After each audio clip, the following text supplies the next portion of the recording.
Hi there. Can you hear me? I've got an ad running possibly, so. Hello.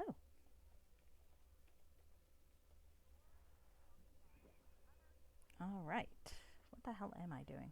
Yes, I should probably get this ready, huh? No more playing addictive cell phone games. Now time to play an addicting regular game.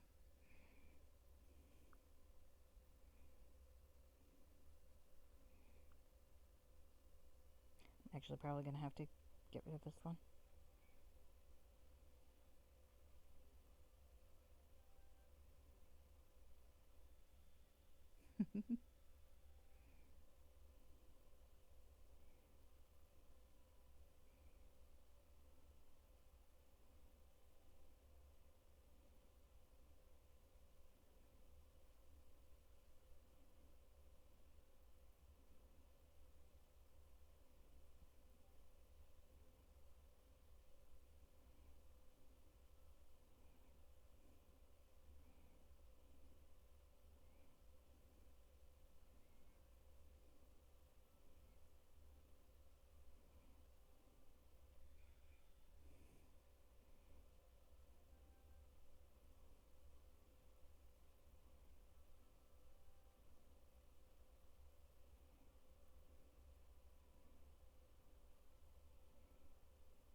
All right, there we go.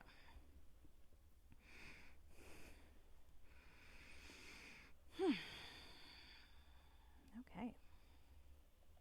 On the plus side, I've been inspired to sort my inventory. So it's going to look quite nice for about 2 minutes, and then I'm going to mess it up again. But that happens. Also, I'm still not sure if anyone can hear me because of the ad. I may say that again.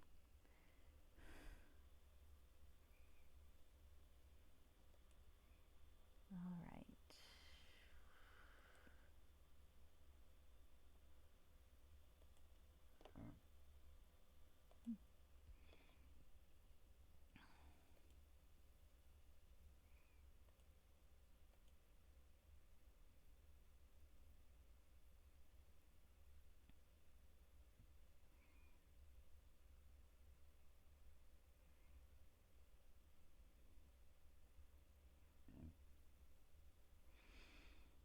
Okay, there we go. Ad has run, I think. Maybe. Fuck if I know. Hello. I enjoyed watching your stream earlier. That was very funny.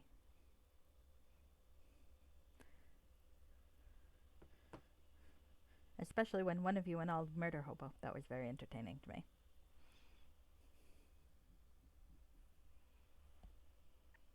All right. Where's my OBS? There it is.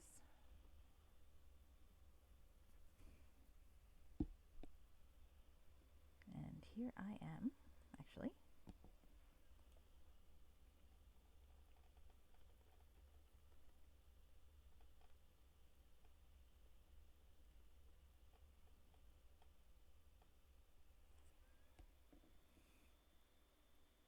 Oh, that's all right. That's all right.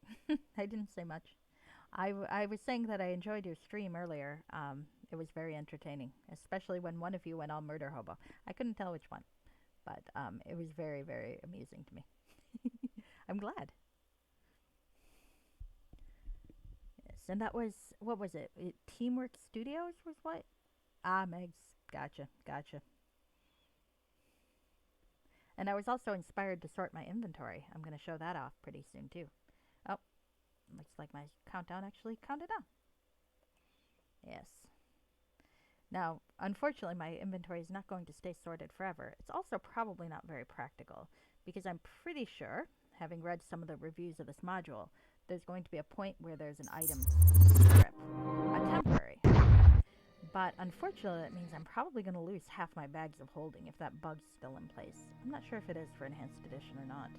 But there's a thing where if you have stuff in your bags of holding, when they get taken away, the bags of holding, the stuff's fine, but the bags of holding sometimes disappear. So I might be DM spawn iteming some replacement bags if that happens. Well.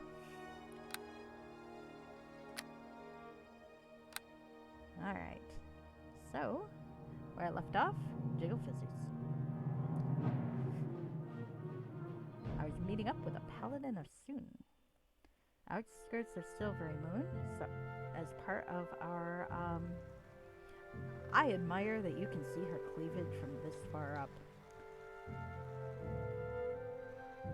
I mean, I will say, I think that outfit is justified for in roleplay sense, but it is pretty funny. Now look at this.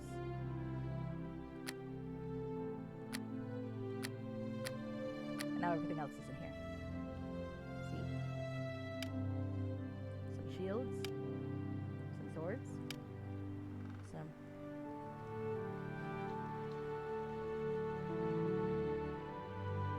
Oh, okay. If it is fixed, that's wonderful news. I'm gonna be able...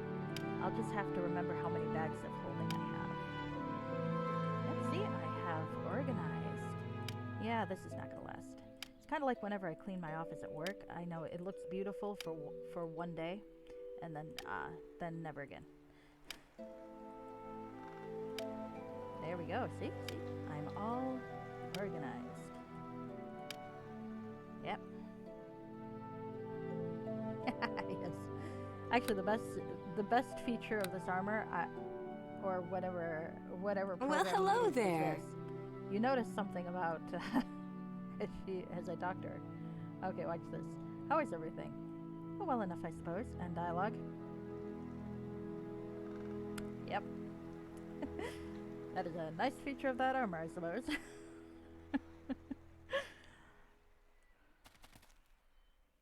I love jiggle physics. Alright, so we should go into Silvery Moon, which I'm told is lovely. Perhaps I will now understand Drift's angst in Streams of Silver when you could not go in. Perfect, yeah.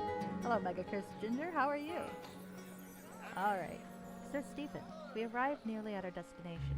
This is an important section of Silvery Moon, though no doubt not what you have seen on visitors' maps. This is actually part of an older, largely elven section of town, dedicated more to local business and administration than to catering to the needs of visiting adventurers. That explains much, Mara. Your temple has done business here? We find that our comings and goings attract less attention in this section of town, where there is less local or foreign color, and folk are more apt to mind their own business and pay relatively little heed to the arrival of a pretty face. I mean, you know, if you didn't want attention, I feel like there are ways to minimize that, or at least lessen it a little, but I can't talk, as when you think about it, I'm not wearing that much more. I do miss the armor of comfort, though. Then I could be wearing about the same amount. Alright. I see. And might you tell me the lay of the land hereabouts? We are entering the old city gates in the northeast corner of the area. Directly ahead of us are the militia barracks. The militia acts as peacekeeper, local constabulary, and in times of trouble, aids in defense of the city. Directly past them, in the north-central part of the area, is the local administration building, where the age-old art of bureaucracy is still practiced by skilled professionals. Oh, is it a bit low? Oh, shoot. Thank you for telling me. Let me turn that up. I probably did something to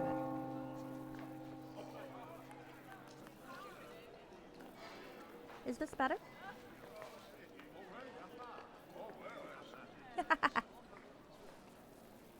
Well, there's that. Alright. Wonderful, wonderful. Tell me if I'm too loud. Okay. Oh, okay. Alright. Well, I'm not reading that again. You'll just have to go for that. Past this, in the northwest corner of the area, are the portion of the city docks on the river Rauvin, which eventually meets the river Cerberin, and later the Desserin, which flows into the sea at Waterdeep. In the southeast of this part of the city is the ancient home of Lord Will, an elven noble who has traded for many years in fine exotics, though it is unknown how he comes by them. Just east of his home is a small chapel of Lathander. Across from him, in the southwest corner of the area, is a temple to Corlan Lorethian, the elvish god. Hello, Plunge. How are you?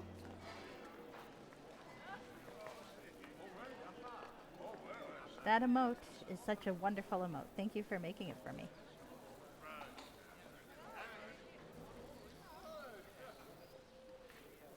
Ha! I got you that time. Everyone should definitely follow Plunge. Plunge is a retro streamer who does a lot with shufflers, is currently playing Undertale. I believe he has completed a pacifist run and is entering into the scary genocide run. But I might be wrong about that. That's all I know about Undertale. I'm learning as I watch. And plays other things too. Eventually, he may be playing Neverwinter Nights too, if his thing ever gets around to it. So that would be fun to watch. Alright. And what's our business here? We are to seek transport down the river by means of the same firm by which I came up. We are to speak with the Alligator brothers, Ajax, Borax, and Xerox, who ply the river and are the exclusive ferrymen of our temple. The Alligator brothers. They were a famous set of triplets many years ago, who won great renown for their marvelous and unique harmonies. They sang before lords and kings, in crowds and soldiers, in great halls and filled to capacity amphitheaters. They traveled the lands, but always came back to Waterdeep, where they first found fame. God. I do like God. They gave it up some time ago when their beloved parents died in a boating accident on the Desserin. They went into hiding for many years and were largely forgotten, their fame receding, a thing scarce to be remembered. Then, not long ago, they appeared on the Desserin and its tributaries as boatmen, doing precisely that which had brought about their parents' death. They will not sing for money anymore, no matter how great the offer, but will sing as they ply the river, and as their fancy takes them. We employ them exclusively, both because of the loveliness of their singing and their familial attachment to their parents and to one another. Remember, Stephen, sexual love is not the only kind of which the goddess approves. I've never doubted it. Then we are simply to take a boat ride with them. It is to be hoped. This is the first trip, however, that any from our temple has made with the Alligator brothers since we entered into our contract with them some months ago. And they did not, as of the time we landed, have all the required permits. They were supposed to receive the last remaining one while I was waiting for you. And they might not have. We shall see. I dare say that after your renowned deeds, this small matter should scarcely break mention. Thank you, Mara. Let's be out our business here. Alright, so we are in a much smaller section of Silvery Deep than usual. Let's have a look in the militia barracks. Perhaps there will be some subquests I can do. Stephen is feeling restless. Oh. Alright. Oh, there are militiamen here. There's a gnome militiaman. Let's go talk to him. Greetings! Greetings, dear citizens. Please speak with Captain Undry if you have any questions. He's in the office over yonder. There's a bench. You can sit on a bench. I am sitting on a bench. Okay. The novelty of sitting on a bench is now completed. I will continue to look around. Alright. Is this an exit out? It does appear to be so. Why do you keep leaving the door open? I'm curious. Why are you not wearing any pants? Why is there an Iron Maiden in their office? That seems a little ominous, you know? Gnomish benches do make the best stuff. Hello, Eddie Ace Music. How are you today? I saw you playing that game earlier. That looked pretty fun.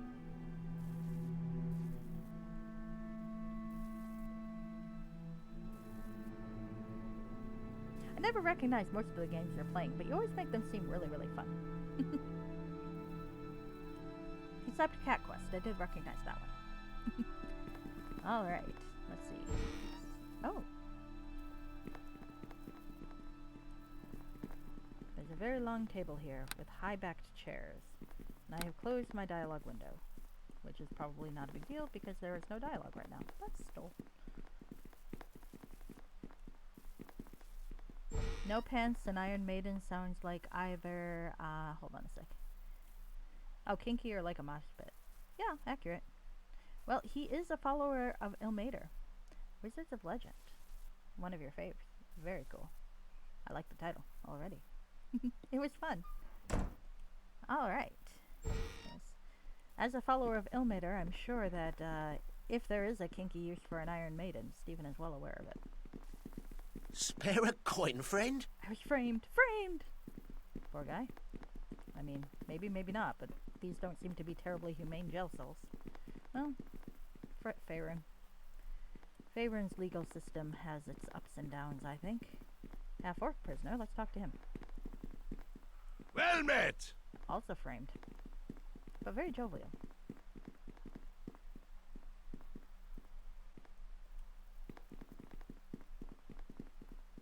Yes.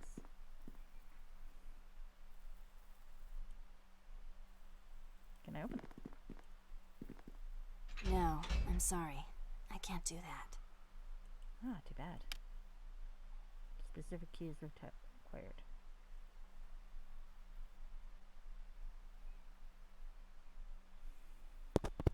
Gosh, it's like you two know each other. Goodness. What the? My weapon does... Nope, no damage. Alright, well, I'm gonna forever not know what's in that chest. One sec. I probably shouldn't have saved twice, but that's okay. Let's see. Hey, look. I was just showing off. I organized my inventory. Not gonna last, but still. Let's see. Alright. There it is. Will this open this door for me? Probably not. Let's try to find out,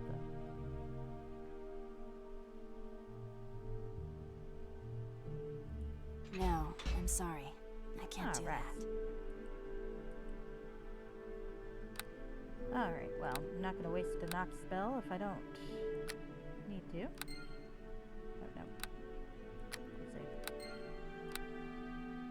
I know, isn't it? I did it earlier today. It took me like 40 minutes. And it's not gonna last long. But I was inspired.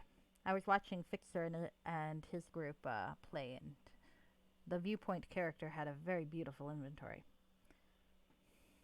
So, it's not gonna last. But for the next 15 minutes or so, it will be very pretty. Alright. Now that I've tried to break into a jail cell where there's a chest behind, where I'm fascinated by that chest, but I can't get to it. And another one over here. Maybe it's a mimic. That would be hilarious if they've jailed a fucking mimic. Because why else would they put a chest in a prison, right? Is it just me, or is that a little weird? But if they jailed a mimic, I would be very impressed. Hey, mimics are entitled to rights, aren't they? I don't know. Are they sentient? Someone who's better with D&D lore should tell me if mimics are sentient. Alan Undry. Oh, he's got a very dramatic-looking portrait. This man's bearing and commanding presence mark him as a leader of this barracks. He snaps your attention as you approach. Let's talk to him. Hello, sir. Hello. Good day, citizens. I am Captain Alan Undry of the Silvery Moon Militia, and it is a lovely day outside. I'm sure you'd be better off enjoying it, as we have much to do here. Or is there someone in the jail that you wish to visit? No one in particular at the moment, Captain. We were just on our way. Good day to you, citizens. What do you use for hair conditioner? What do you use for skin lotion? Fair question. Especially up really north, where the snow undoubtedly chafes. Alright. Neither Captain Undry nor myself will answer those questions, so there we go. Hey, Cat, what are you doing? Going up? Going up.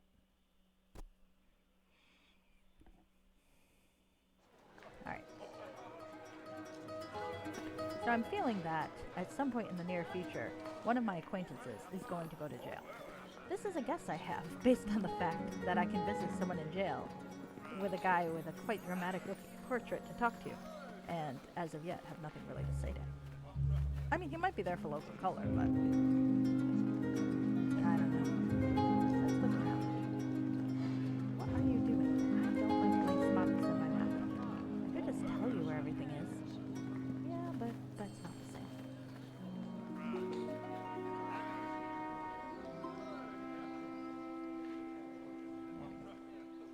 Spinning. All right. That looks like a church. No, I'm sorry. I can't do that. Ah. Can you open locks? I should look at you.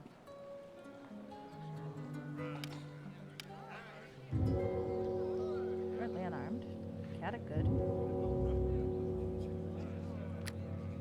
The chaotic good paladin. They explained it in dialogue. She's a paladin of Soon, and Soon apparently doesn't care if you're lawful good.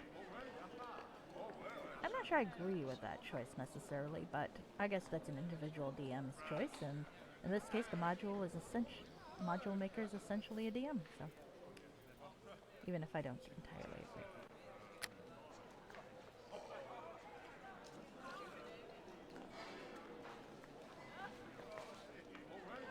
That's a cool idea. First tab for catch-all, second tab for weapons and armor, third for potions, scrolls, and wands, fourth for reaps and such, and last for bags. I will have a lot of bags. I have a lot of bags. I like my bags. That seems like a good way to do it, though. What is this place? Chapel of Lathander. I can go into the Chapel of Lathander. Which means that the other one is probably the church to Coralon Lorethian, if I remember her tour guide speech right. Which explains why we can't go in there, seeing as how we are filthy humans. Well, I'm a filthy human with an elf lifespan, thanks to the event of the last module. Still not sure what I think about that. I don't think Stephen really wanted it. But I suppose he did it for love. Lenton Milkino. Let's talk to him. Hello to you. Greetings, friends. Greetings, Father. I see, miss, by your dress and appearance, that you are a servant of Soon. Perhaps you know Sharnia Milkino, one of the priestesses at the Temple of Soon, down the river from here. She's not a close friend of mine, but yes, I know her. Why do you ask? She's my wife. I am Father Lenton Milkino, priest of Lathander. She does not live here with you?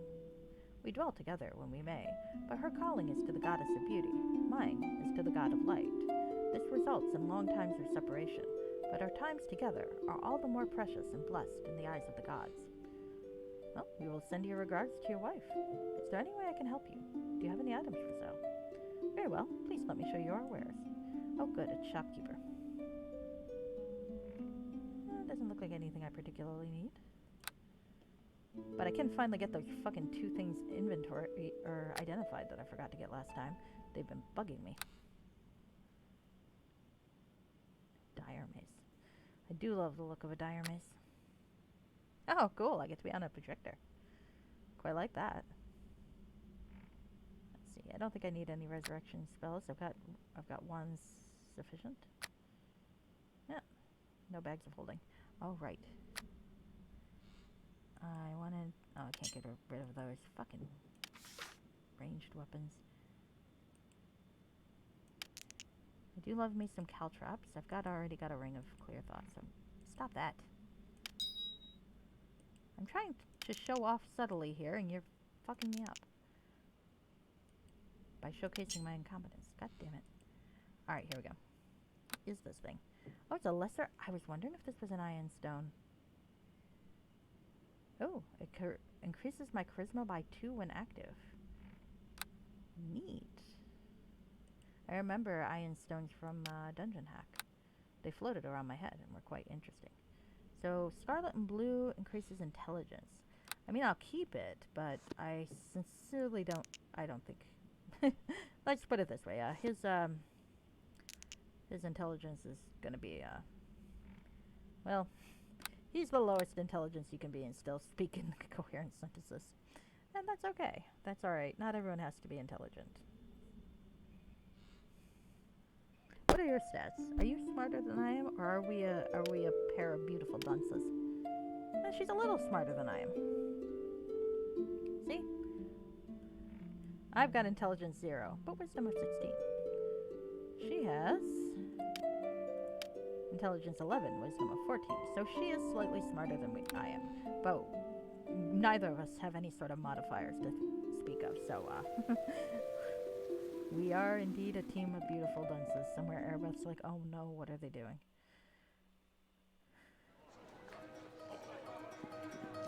I hope we get to avoid the tired cliche of the main female character gets jealous because the main male character is hanging around with a beautiful woman, despite like hundreds of hours at this point, in which the relationship has been the core motivator of both characters. But we'll see. I'm hoping so. I mean, so far I've found the relationship pretty satisfying, so I'm hoping we avoid that cliche. In fact, it would be quite affirming if she finds out her husband's been hanging around with a beautiful woman and is not remotely threatened by it because she knows he loves her. I would enjoy that. Also, it makes it less likely we have women against women for no real reason. Never been a fan of that. Oh. Okay. I am in a house in Silvery Moon.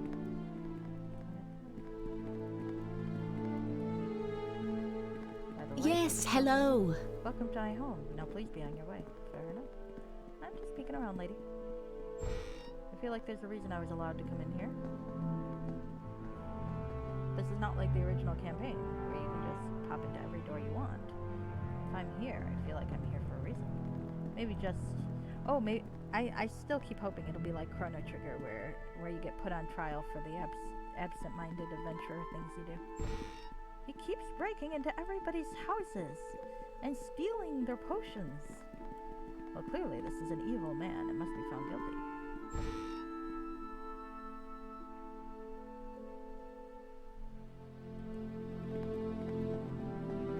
Well met. Hello. Welcome to my home. Now please be on your way. Fair enough. I mean, these people are awfully nice considering I just barged in. They have a nice fountain.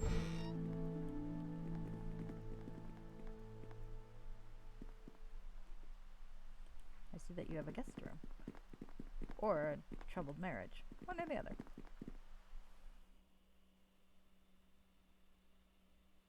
Or maybe someone just snores. Shouldn't judge.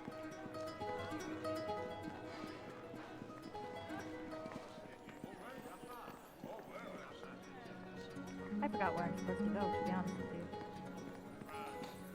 I'm sure I'm supposed to go somewhere. Oh yes, I have to seek out Master Ajax near some docks. Okay. I forgot. I do that a lot. Alright. Look at how pretty this city is though. It is very pretty. And there's no screaming in the background, which puts it a step above Luskan and Neverwinter. I think we should move here. I mean, Waterdeep isn't bad. The little bit you see in Hordes of the Underdark before, you know, demons attack. But, well, demons attack. And you gotta deal with fucking Halaster every so often. It's like, I have a thing against people who rhyme indiscriminately. It's like, I'll take it from fucking Etrigan, but you are no fucking Etrigan. And also, the only reason I put up with Etrigan is because Jason Blood is hot, and often naked.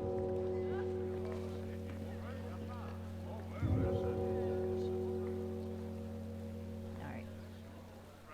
Let's go into the administration building. I'll probably have to come here later. I have the distinct feeling. Aw, the projector is being stubborn? I'm sorry to hear that.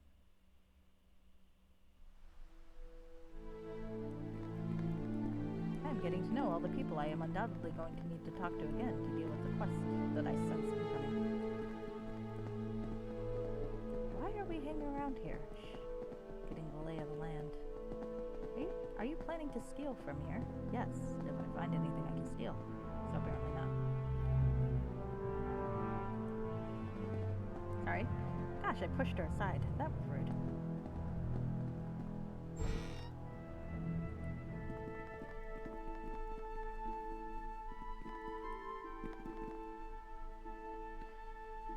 Alright. This is a nice place. Let's go that way.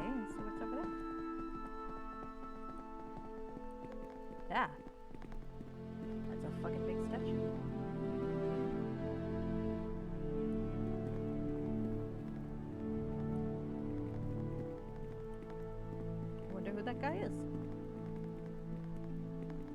Maybe Illustria's last lover.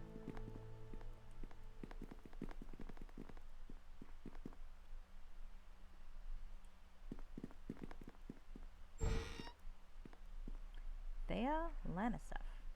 Feel like I've seen that name before. Or Thea. Welcome to you. Hello, yes? Oh, wait a minute. You two must be looking for, of course, marriage license are through the door at the end of the hall. See Joria Sundry. 5 gold pieces, but 50 if this is emergency. A good day to you, citizens. Oh, and congratulations. Not us. But Undry, is he related to Ellen Undry? Param Eskran, let's talk to him. Greetings. Hello, yes? Wait a minute. You two must be looking for, of course, marriage license are through the door at the end of the hall. See Joria Sundry. 5 gold pieces, but 50 if it's an emergency. Good day to you, citizens. Oh, yes. Congratulations. Well, everyone thinks we're gonna get married. I mean, I suppose I should take that as a compliment. We are both incredibly attractive people. I greet you. Please, I have no time for interruptions now. No, wait, my apologies, citizens. You pay your taxes so that I can be of service, and the least I can do is give a good accounting. Let me see. Oh, yes, you two must be looking for, of course, yes, well, marriage license are through the door behind me. Nominal fee, of course, and a 3-month wait. But this is an emergency, anyhow. Well, good to be of service. Must get back to work. Good day to you, citizens. But we're not looking for a marriage license. No, then one of you must be a real fool. I'm afraid I can't stop to help you in any case.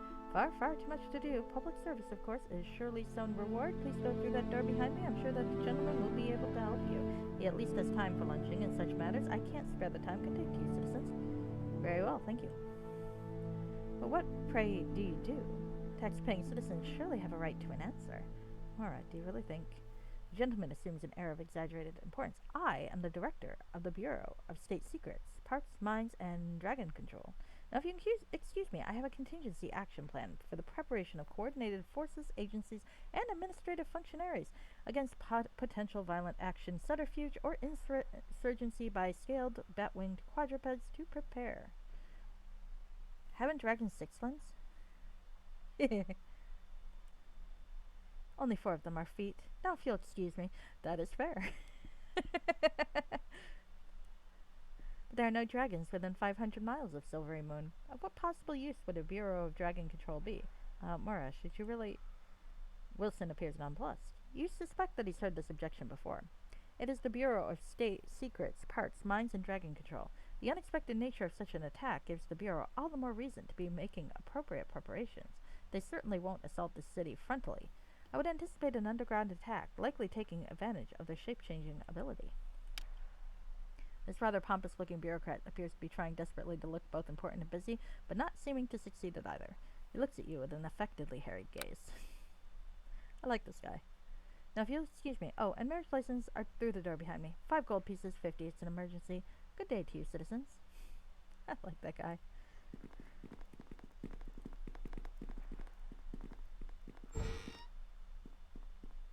Aribeth Jewer. So where is this oh, he's probably over there. Well met. Hello, yes? Oh, wait a minute. You two must be looking for, of course, marriage license are through the door. At the end of the hall, see Joria Sundry, 5 gold pieces. Well, sometimes 3 months might be a little long to, wait, I think.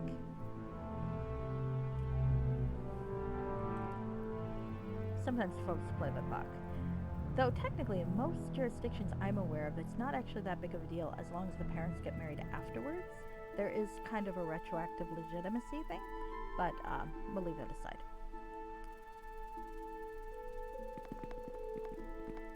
I'm not aware of too many jurisdictions, to be fair. I just remember that from class once. Shotgun weddings, yep.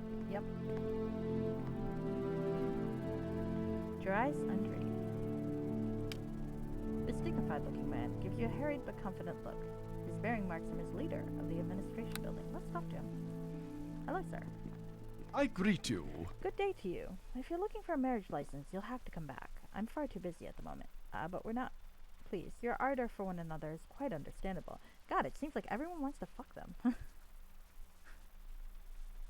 Ah, yeah, in case the elderly individual is close to the Grim Reaper and you want in the well now. That could be, yeah. That's a good point, too.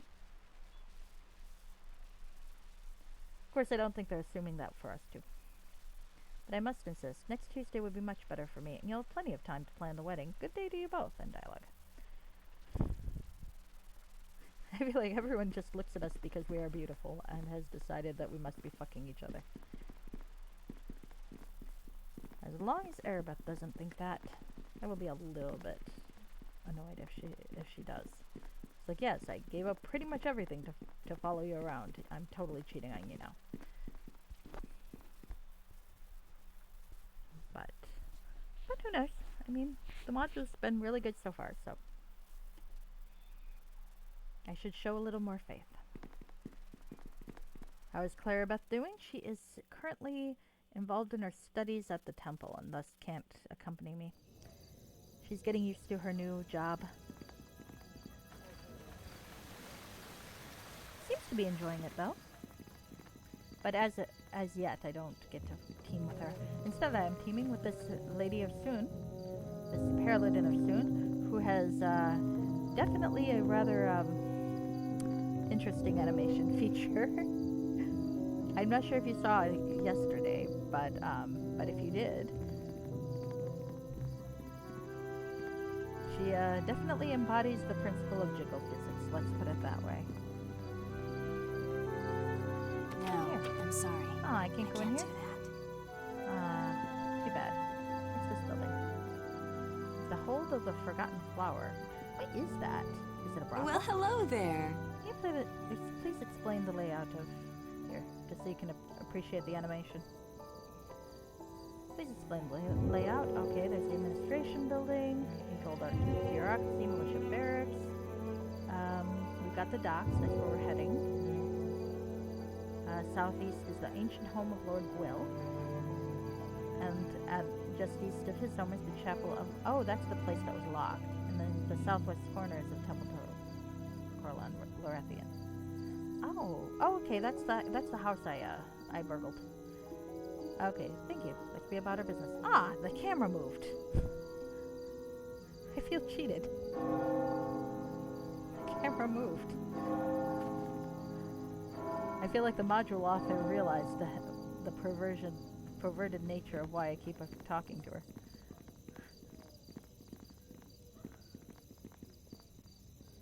Correct, this is Mora de Bove. Well, I'm probably massacring her name, but that's okay. She's the beautiful Paladin of Sun and my current traveling companion. Perhaps it's a nice little defense against the folks who are like, well, you only are in love with Aribeth because of her beauty. So here, travel around with this other beautiful woman and see if anything goes there. What building is this? Yeah, let's find out.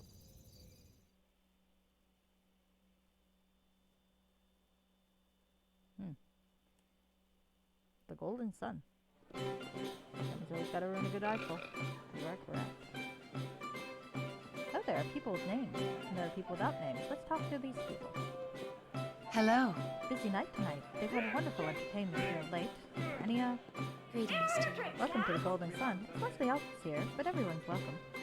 Jamelda Granspan. 'Tis a pleasure to speak with you. Good day to you, Master. I'm Jamelda Granspan, proprietor of this proud establishment. Is there anything I can do for you? I would like to make a purchase. Certainly, sir. I can buy cure critical wounds. What'll you have then? Oh, they have musical instruments. Flea lyre, Knaeth mandolin, and das lute. Oh wow, look at these.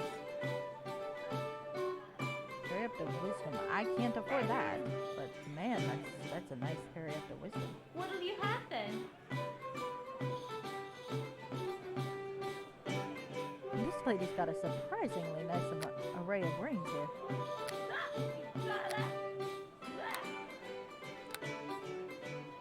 What is that sound effect? Alright. So we have ladies, some citizens. Della Drena. Let's talk to that person. Well met, friend. If you want to order something, go see Dramelda at the bar. Lorthin Savitner. What can I do for you? Alright. Hi. Hello. Busy night. Greetings and well met. Greetings. Oi, what can I get ya? Good to see new faces here. Hey, what? Alright, well this tavern seems quite nice.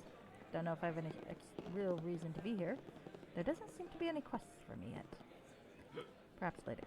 Why do I keep walking into every building? I have to. It's my nature.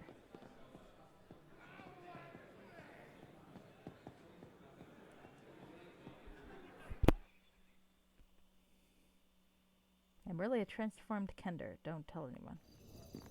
Actually, that would explain a lot, wouldn't it? Oh, I'm sorry to hear that. Well, let me know if you ever do get the projector working. I'll talk to Mora again so you can appreciate the jiggle physics and surround sound. Or very big on a projection screen. Whatever. You know what I mean. Madame Drevel's guest house. I have a feeling we might be going here later. But maybe No, not. I'm sorry. I can't do that. Can't do that. That's a shame. Alright, well let's see where we're going now.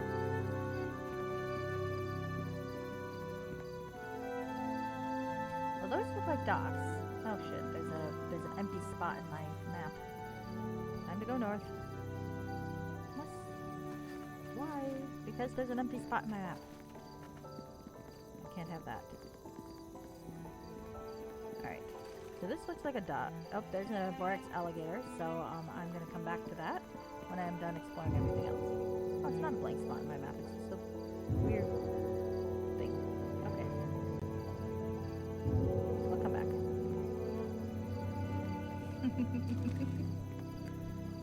Quite. Alright.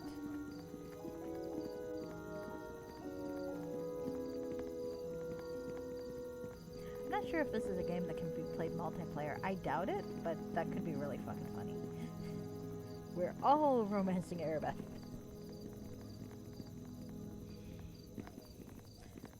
I've seen a few of the indie romance novels of that sort.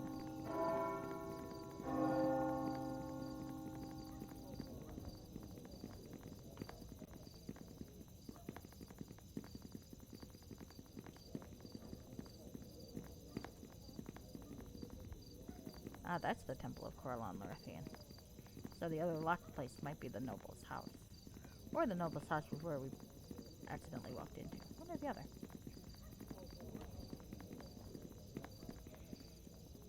Can we go inside? We can.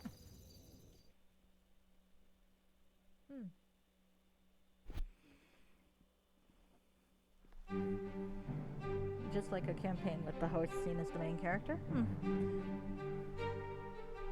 Maybe, but I don't know, I feel like it'd be funny to try to make that work narratively. But also pretty hilarious. I feel like the other people around would be bored though.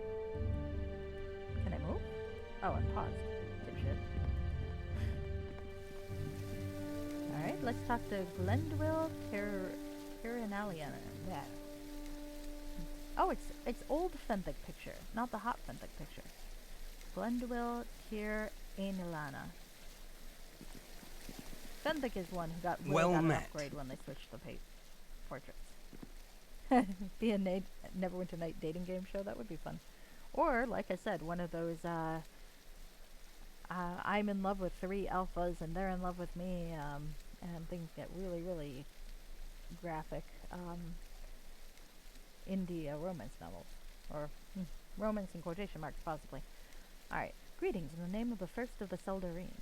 I am Glendwyll Tirinaliana, priest of Corlon Lorthian. How may I help you? You know your name is really hard to pronounce. Yes, we do it just to fuck with the humans. Fair enough, fair enough. I'd like to make a purchase. Very well. Let me show you our wares. Not Fenthic. Old Fenthic face. Huh. There's a neat bit of stuff here.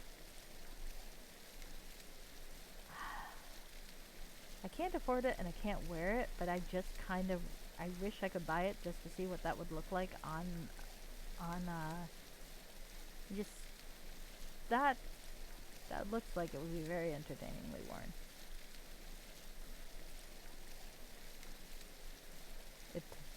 It lifts and separates. Werewolves, yeah, probably. Usually that sort. Never quite understood the werewolf kink, but, you know, folks is folks.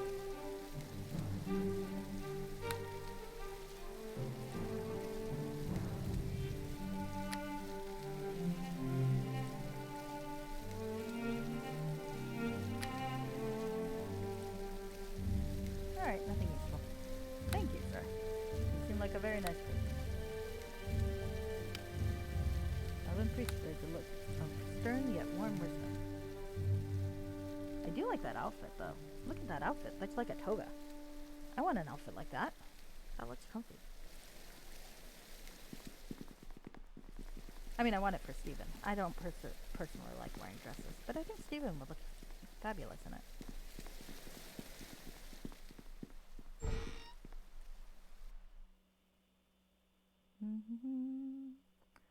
Of the silvery moon, I want to croon. No, I'm sorry. I can't do that. I think I fucked up the lyric. That's okay. It's the Beauty and the Beast trope. Tame a beast. Honestly, I think it's the nodding kink. Just saying. but it could be that I've just read the wrong werewolf erotica. Very possible.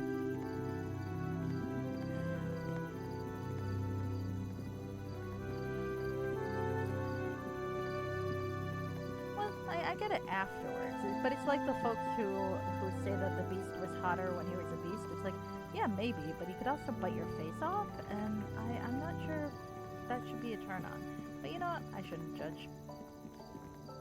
Oh, hey, there's more people over here. I thought there was only one. Now I can talk to all of them. Alright, well, let's talk to Ajax Alligator.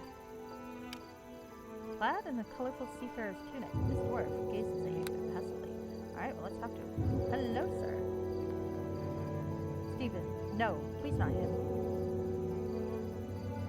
What? I look about, startled, but say nothing. Oh, I think I'll show my composure. You'll pull up with a start, but make no further motion, and say nothing. The dwarf looks at you for the briefest instant, an expression on his face that you cannot at all read. He assumes an affected demeanor, turning to your companion. Back at last, eh, missy? Aye. Be you wanting to cast off now for your kin and temple? As soon as we may, Master Ajax. This is Sir Stephen Lioness, a beta. A noble I am to conduct to the temple for an important session with Heart Ward Tyria. Are you and your brothers ready to cast off right away? Oh, now we can't, Miss Mora. At least not with you and your formidable-looking companion aboard. We've not got the proper permits back from the administration building yonder. My brothers Borax and Xerax have gone to see what they can do, but they came back empty. I can't help suspecting that you twain would make a more impressive presentation. Yeah. And also, unless Seagrams, both of you will be coughing up hairballs. I'm a little concerned because at least the beast that I remember from the Disney movies is kind of lionish, more than any other beast. And the problem with that is I don't know enough about lion anatomy, but I know about cat anatomy. And, well, cat anatomy is unexpectedly spiky. There's a reason there's a lot of shrieking during mating season. So, I don't know if lions are the same way, but if they are, I mean, that's a little bit of a problem.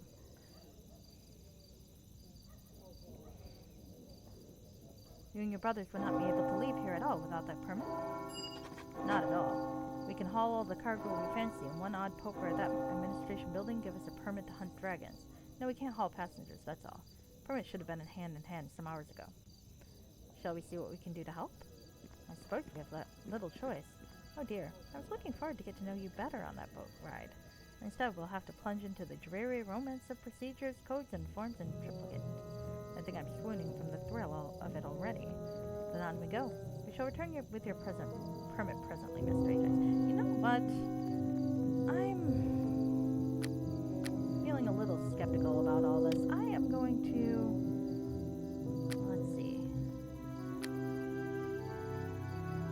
Do you like my inventory? Guess if that large there's bound to be a cellar full of liquor, they'll be fine. According to someone you used to know, yes, they are. Okay, well, see, that's good to know. Definitely good to know. All right. I don't think let's put on the ring from my wife, or wife-to-be, just in case someone gets ideas. That said, I'm keeping the ring of Sam if I need to, because improved evasion is fantastic. Improved evasion when you don't have the stats for it otherwise? Wonderful. Alright, so let's see if we can go to the administration building again. Well, I've already talked to folks once, so I have an idea of where I need to go. I'll be fine. Let's see.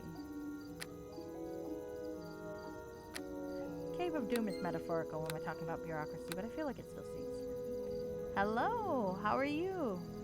Madi Dharma? Are you doing well today?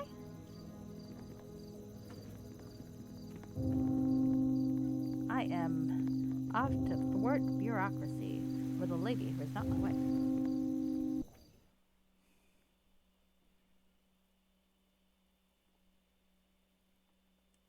Alright. Oh, fuck. Don't go in that direction, dumbass. Alright. Well, I believe I need to go up here to speak to that Undry fellow again. At least I know where he is. Darius Undry. I greet you. A good day to you, sir. I am Darius Undry, and I'm head of this department. Now aren't you a lovely couple? Now let me see. I have it right here. It's under... here we are. Just fill out this form, bring 2 proofs of identification, and have your minister attest to your status in this blank. Get this back in a week or so, and you should be able to schedule the wedding in 3 months without difficulty. Of course, if this is an emergency. Sir, I'm afraid that we're not here for a marriage license. Your what? Is this true, my dear? This man is not marrying you. Alright. Okay, well, give me a sec. I'll talk to her. What the hell? Well, hello there. Awkward. Fucking pillar. Sorry about that, guys. Let's see. Let's go this way. Why don't you come over here? Okay, if I'm already zoomed in. Okay. Well, hello there. Alright, never mind. There you go. Some jiggling. All for you and for your projector. Glad to hear it. I was just making fun of his jiggle physics. Okay, well, let's talk to this fellow again and see what the hell is going on here. Follow? Mara? I can do that. Yeah, okay, get over here. Thank you. I greet you. Good day. Oh, shoot. What the hell? Alright, I need to reboot. I think the dialogue terminated and I didn't get the quest I was supposed to get. I do know my audience. We are equal opportunity perversion here. Don't worry, pretty soon, when we're done with this quest, we'll be back to having flashbacks while he's lying prone on a bed with a single loincloth not hiding anything, all ready to be pegged. So, it's equal opportunity for everybody. Unless you're not into any of these things, and then you're just here for the commentary, and I'm sorry, man. Alright.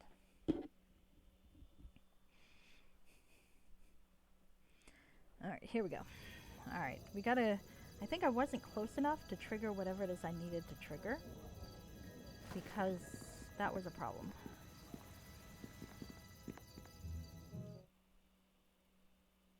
He's a follower of Ilmater. So yeah, there's gonna be pegging. Lots of pegging. Just gotta deal with it.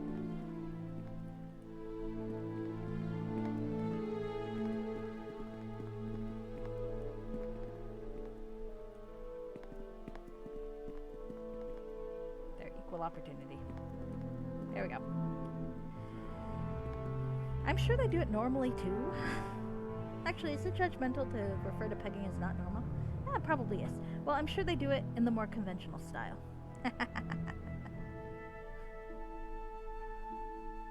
They do it in all the styles. I greet you. Alright. I already read that dialogue. Your what? Is this true, my dear? This man is not marrying you. More's the pity. We are here, however, on a somewhat different matter.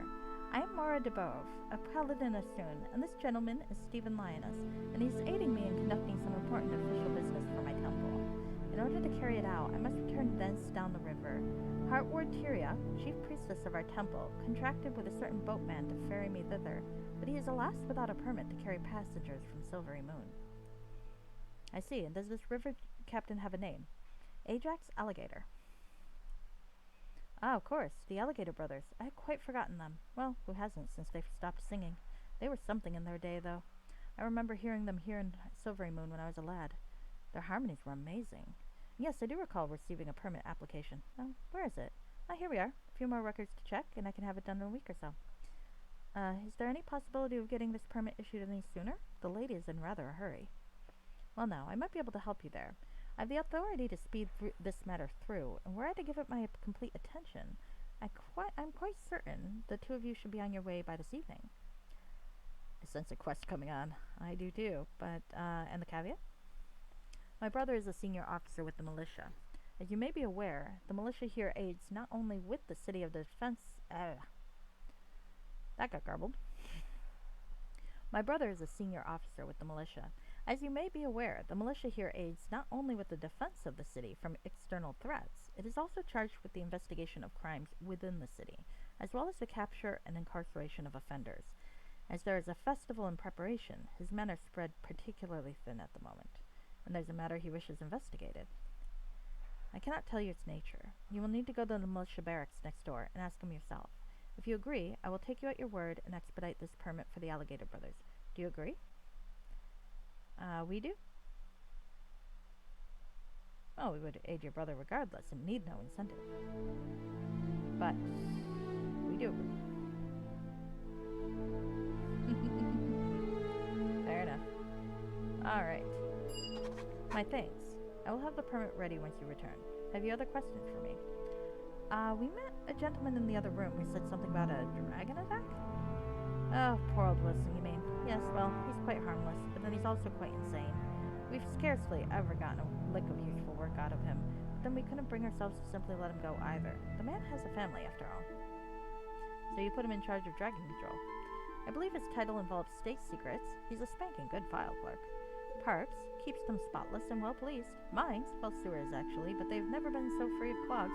And of course, the dragon control part you know about. Well, there's no real harm in keeping the fellow about, though we did have to move him out of his office recently. He took it rather well. Indeed, we convinced him it was a promotion. Who knows, if we ever did get a dragon attack, we'd surely be the best prepared city in the region. Now, is there anything else I can help you with? The city seems quite busy. We have a major festival coming in 3 days hence. It should be quite a time if you can be here for it. The office, of course, has been inundated with applications for vendor licenses, entertainment permits, temporary meat halls, tags for familiars, wine registration, chain law inspections, and so on and so on. What sort of festival is it? Some elvish thing. Never quite got to the point. Corlon Lorethian rescued a moonbeam from some sea hag or something 17,000 years ago. What I do know is that for 4 days our city is inundated with spectacular food, music, and pageantry. It's quite a sight. Have you any other questions for me? Thank you, Master Dries. We'll be on our way.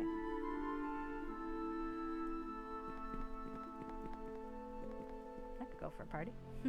Nah, my problem with fairs and parties is I enjoy it for about half an hour, and then I want to go home. Alright.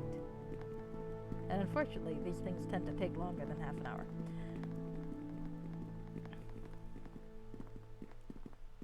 Let's go. Talk to Captain Alan Endry, who I met earlier, and had a quite nice portrait. I knew there was a reason he had a nice portrait. On the plus side, my prediction that one of my companions will get arrested seems to be wrong, so there's that. I'm quite happy about that.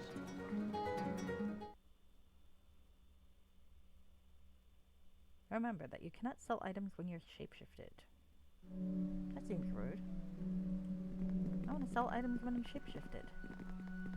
Maybe they don't want you overcharging people because you look like a giant and won't step on them.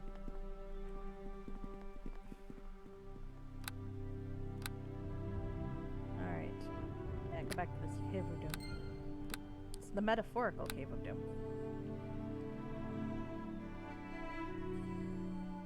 Press the V key to access my voice chat. Never really tried to do that. Alright, Alan Endry. Hello. What a condition of disease. Look at that hair. Yes, my lord, may I help you? You realize this militia leader has caught sight of your companion. You wonder how long his jaw will stay this slack. A man of some polish, he recovers quickly. Well, that's true. I'd forgotten about that. Yes, may I help the two of you? I cast an amused glance toward Mora to see how she will react. You see again why this man had this reaction. What a glorious creature she is. That is very dehumanizing, Stephen, and I do not approve. She's not a creature. Mora is utterly nonplussed. How often has she inspired such reactions? Really, sir, we are here to ask you that question. You must be Master Andre. Your brother next door mentioned that you have a matter we might look into? He seems to be shaking off some sort of spell. Your pardon, miss. I'm Alan Andre, militia captain and leader of this barracks. You've spoken to Darius, then. Good. I hope you two can help me. What is the matter you wish investigated, Captain Andre? Master Darius was not particularly clear, though he was most persuasive. Well, Lord, before I begin, I would need to know who you two are. You look such as can help, but I cannot blindly pass information to strangers, and please, I mean no disrespect by the turn. None taken, I'm Mora de Brove, a paladin of Soon, and I'm on a mission to Silvery Moon by the order of Heartward Tyria. Here is her token, that you may know I'm an artist. My companion is a knight sent to aid me by the Hires of the Ilmatari in the nearby temple. It is an expectation of my order that we will give aid to such authorities as may serve the goddess's ends. Yours seems to be such a one. Now, how may we help? Interesting. This is the second time I've been discouraged from introducing myself. I should put my sword away. I am a civil fellow. Your identification is in order. Paladin or soon. I might have known. Yes, well, he grimaces slightly. I might tell you, but it would be best to show you. Though, Miss Mora, I would as lief not subject you to this particular sight. She smiles sweetly. The room seems to brighten. That's very kind of you, Captain. But such as I must look on horror and ugliness if we would to fight to preserve that which serves beauty. You may show me what you have, with neither fear nor regret. I do use OBS.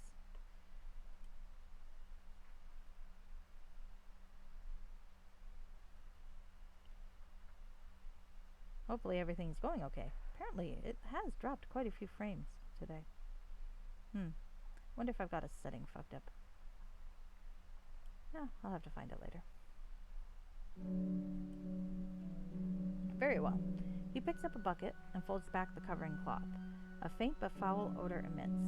You look in and see what seem rubbery blobs of pallid flesh. Ew. This was brought in to us this morning by old Tarwater, a farmer beside the river just north of the city. He says that he found them above the waterline, near the edge of his property.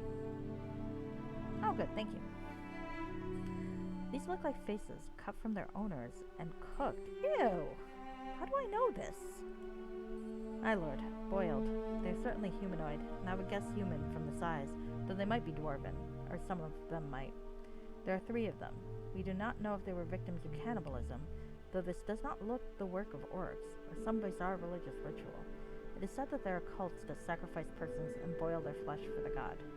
Or this might be just an ordinary murder, with the mutilation meant to hide the victims' identities. And you'd like us to determine which. The festival at Corlan Lorethian are scarcely 3 days away. My men are stretched exceedingly thin, making preparations that bear directly on the security of the city, which you may know is our primary purpose. I wish to know if this matter is worthy of our efforts at this time. Does this matter involve a direct threat to the peace or security of Silvery Moon? We will find out and report back to you as soon as we may. Thank you. I would start with a visit to old Farmer Tarwater. He's a mite brusque, but I've never known him not to be truthful. Please do not take any great risks. I am responsible for what happens to you two. Though I dare say that you, sir, look the sort that has handled your fair share. Please be careful. We will. Thank you for your concern. Okay, I will do that.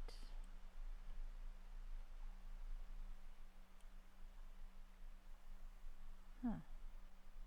It used to be that I was too loud. Now I think my settings have decided to be weird on me. But thank you for letting me know. I will try to tweak it. And maybe tomorrow, because I don't usually stream on Mondays, I will futz about with it a bit more. I haven't really messed with it since I started, so it'd be good to figure it out.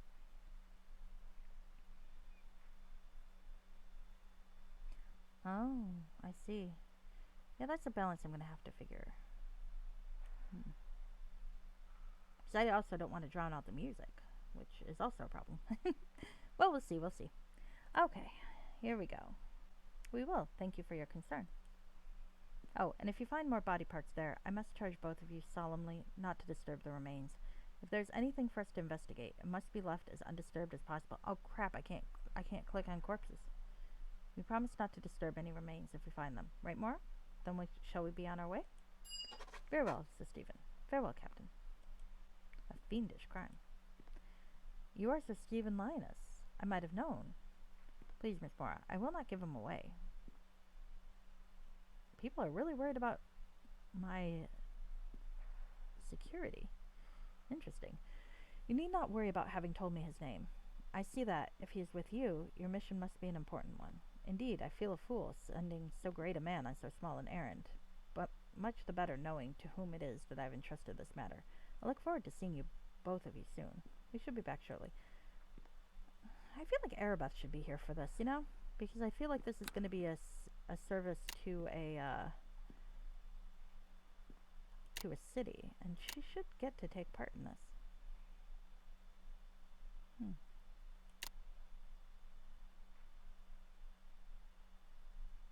Yeah, because she needs to do 5 or 4 more heroic acts. Maybe I fucked something up.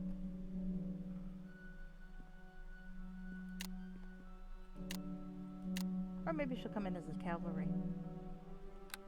That would be good. Okay. Alright, so fiendish crime. River North, Tarwater. So I have to visit Tarwater. How do we visit Tarwater? Let's talk to Maura. Well, hello there. How is everything? Nope, I don't have anything there. Okay. Well.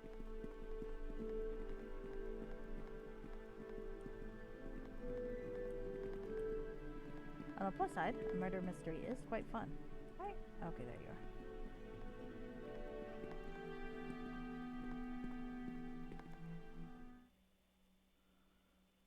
The downside is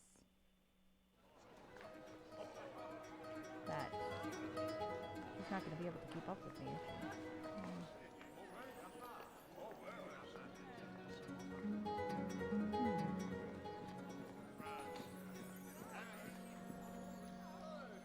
Well, I'm not hasted unless I've got my thing. You're very slow, lady. So I just gotta keep myself on.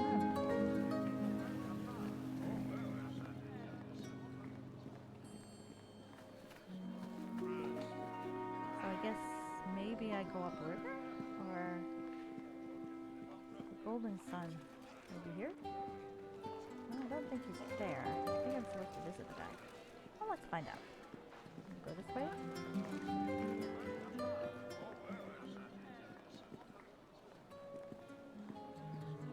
Boris, Ajax, and River. It's going to be my ride. They murder people. Does the map kind of look like Luskin? It does a little bit. It's quite pretty, though.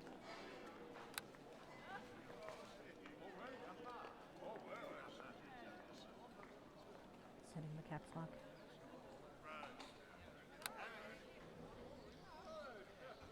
It makes sense though. Luskin's a city of mages, and mages and elves seem to have similar aesthetics. Let's talk. Well, hello there. Have you the permit would allow us to cast off? Not yet, but we should return with it presently. Fair enough, but we can't leave to it without you have it. Alright, so where do I find this fellow I'm supposed to talk to?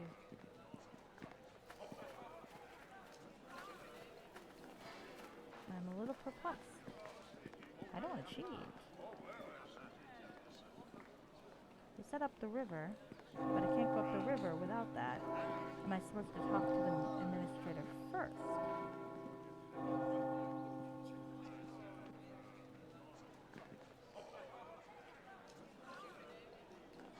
The guest house.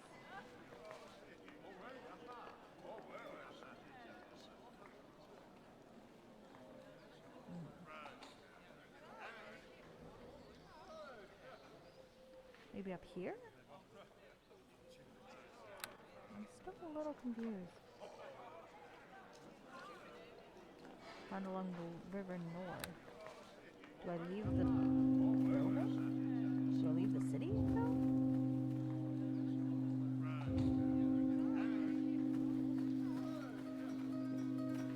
Guess I'll try.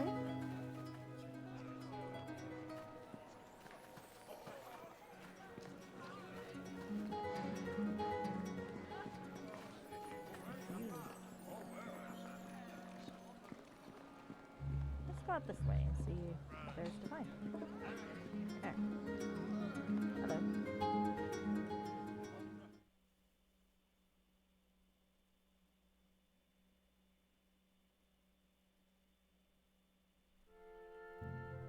Okay, well, here's the river. It's kind of small for a river. Kind of more like a creek. I'm not even sure if it really counts as a creek. Oh, here we go. I can go north. Tarwater's Farm. Alright. Oh shit. Sorry. Sir Stephen, please tell me of your lady love. Who is she? And how came you fall under her spell? Are you two to wed? Is her beauty praised by every tongue in the north? Does she journey with you or await your return? Hand at spinning wheel? How know you of my beloved? Have your superiors told more of me than you've thus left? How know you of my beloved? Have your superiors told more of me than you've thus far let on? My dear Sir Stephen, I serve the goddess of love. You can hardly think that I would not see in a trice that a heart such as yours was not made to be alone. Come now, tell me of the sorceress who's made captive of your heart. I may wish to free you from her enchantments. No, that's a little much.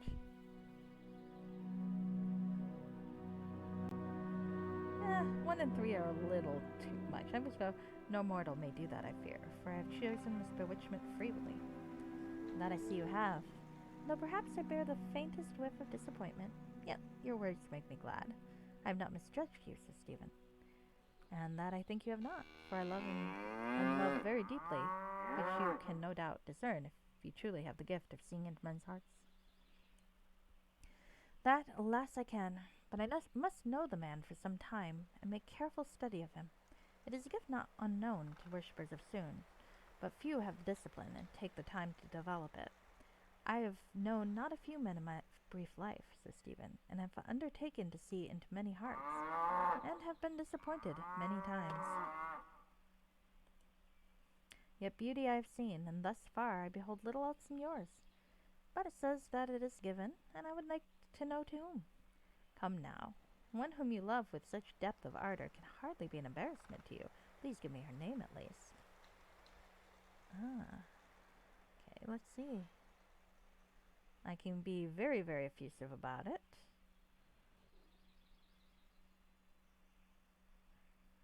It's honor. I think I'll be a little gushing about it. I think I've earned that. My love is none other than Lady Aribeth de Tilmarant, late of Neverwinter. She and I are engaged to be wed, and I'm quite the happiest man that you are likely ever to meet. It's a little saccharine, but let's go with it. Lady Aribeth? Then you must be the hero of Neverwinter, whose exploits many a bard has buttered his bread and washed it down in princely fashion, singing of these past months. They sing of your valor against the plague and against the lady, how you battled her and came to love her even as you crossed swords, how you bested her and she swooned and fell into your arms. They sing, of course, of the lady, too, fallen, betrayed by a fickle populace and a weak liege lord, avenged at terrible cost. They sing of how you loved her and lost her, how she redeemed herself at the last by destroying the true enemy, only to die in your arms in the last battle of the war. And so you lost her in the end to her departed Fenthic, and now wander the lands, mourning your lady love. And now I find to my double disappointment that such tragic beauty exists only in the imagination, that you are not available for me to comfort and win once back to immortal love. Then she lives indeed, and you love her. Now it's you who jest. You can't possibly believe the farcical fancies of the bards. No, indeed, that we have soon delight in such romances, and find our love and whimsy sated in the inns, drawing rooms of the land. Indeed, we in our temple have better sources, and have long been aware of the lady's trial and its outcome.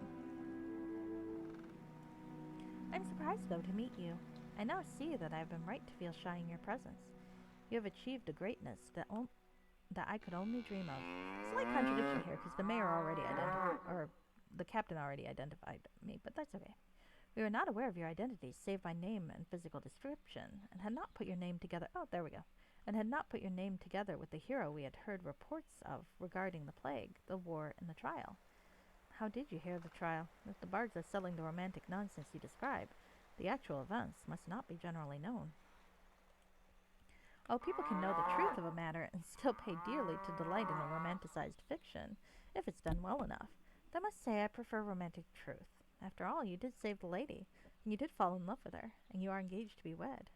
My Sunite knees go positively weak at the thought. As to our news source, that's no mystery. We are on excellent relations with the mother house in the north of the most excellent order of the Radiant Heart. One of the order's inquisitors, as I'm certain you know well, was deeply involved in the investigation that led up to the trial. It was he who told us the actual events. I see, so you are acquainted with Sir Todrium Grutisvart. What a name. Only acquainted. He's not the easiest among the order to get to know. I have a number of close friends at the mother house, but Sir Todrium remains aloof, much more comfortable, it would seem, making inquiries than answering them.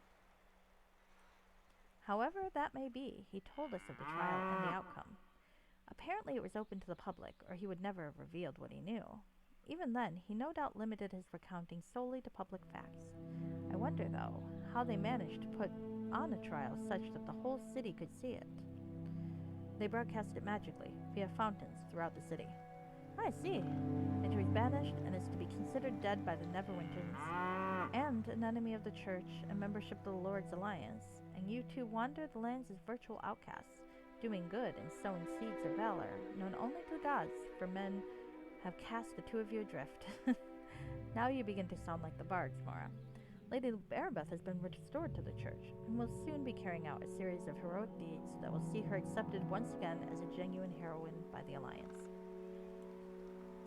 And all to be accomplished as your wife. It is a pretty thought, says Stephen, and should be the fulfillment of many a maid's dreams of thrill, romance, and salvation, though doubtless the lady does not see herself as such. I wish the two of you well, but let us be about our tasks, shall we? Very well, Mora. All right. Well, hello there. Alright. We're not in Silvery Moon, so that dialogue will not make sense. So that's the fellow I need to talk to. Let's go roaming about everywhere else first. Why not? Okay. Up and around, and there's mooing in the background. Look, cows. Hello, cows. I quite like cows when I'm not, like, near them. They smell funny. I am not a experienced with farms, so... Ooh, I can go up north. Well, that's good to know. The voice set is over the top.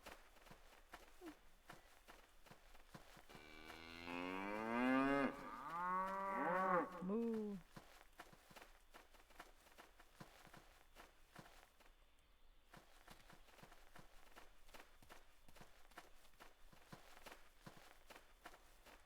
Alright, so I have wandered about, and now I will talk to Blackman Tarwater. I have relatives with that name. Well, not the Tarwater part. Oh. Her voice set a little bit. It's okay, though. We've heard worse. Dragon shit. No longer dragon shit.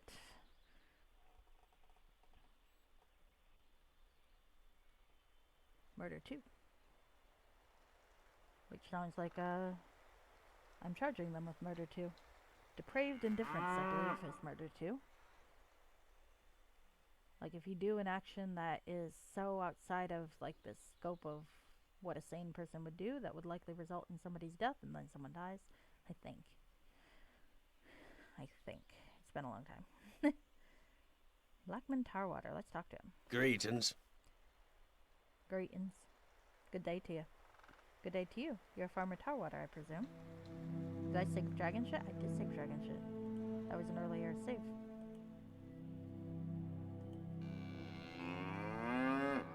Say, don't miss the trick, do you? Hi, Tarwater's my name. Blackman Tarwater. It is my farm what you're trespassing on. May I be of service to you, or will you be on your way? Perhaps both. We've come on behalf of Captain Andre of the Silvery Moon Militia. Oh, have you now? I've been waiting for you to get here. Found them faces by the shore of the river in the northwest corner of my property. They was laying atop the sand, well above the high water marks, so I'd say they wasn't washed up by the river. It ain't been that high this year. There's no animal marks on them, so they wasn't dragged there by no flesh-eating creature. It's pronounced diamonds. Haha! There's likely cast there from within the woods, or more likely from a boat on the river. You know, I think those dwarves that I'm hiring might be sinister. I'm saying that solely from that warning they gave me. Or got before I talked to them. Couldn't have been there more than a couple days by the look and smell of them. Any other break questions for me? Should you not have left the faces on the shore for the militia to find? Just go tell the young captain about some body parts on my land outside the city. That while Ian is getting ready for that silly elven festival, eh? Oh, now, why didn't I think of that? The militiamen would have come running right fast to see what old Tarwater found, that they would. But they could have inspected the area themselves. Look, if there's more body parts, militia can examine them to their heart's content. You and that, young lady there can check for 'em, and if they be, then you call the militia to come and look them over. If they ain't anymore, the situation of these wouldn't have made no difference anyhow, not to them busy folk. I suppose you're right. Got any more bright questions for me? Could there have been more body parts thrown along the shore that you didn't find? Of course. I found these and couldn't wait to meet whoever put them there. I went wandering all over them woods, and the current of that river didn't faze my search at all. I was all over the place up there, but didn't find a thing, 'cause I've no eye nor nose for tattered, stinky bits of humanoid flesh. And whoever put him there, he weren't no threat, 'cause he only wanted to do in these folk, and weren't no interest in a lonely old man by himself by the river. You haven't searched the area beyond finding these. Ooh, say you're a right sharpie, aren't you? Thought of that yourself, or did your plain-looking friend here have to prompt you? Oh, I remember. She said something about that. If you're an ally to Soon, she's beautiful. If you're indifferent, she's plain. And if you're an enemy, she's ugly. No, as a matter of fact, laddie. Miss, I didn't go wandering around looking for more body parts. Might violate police procedure if I tramped up the ground and went moving more evidence, or whatever crime brought these faces here. Any suggestions where we might look?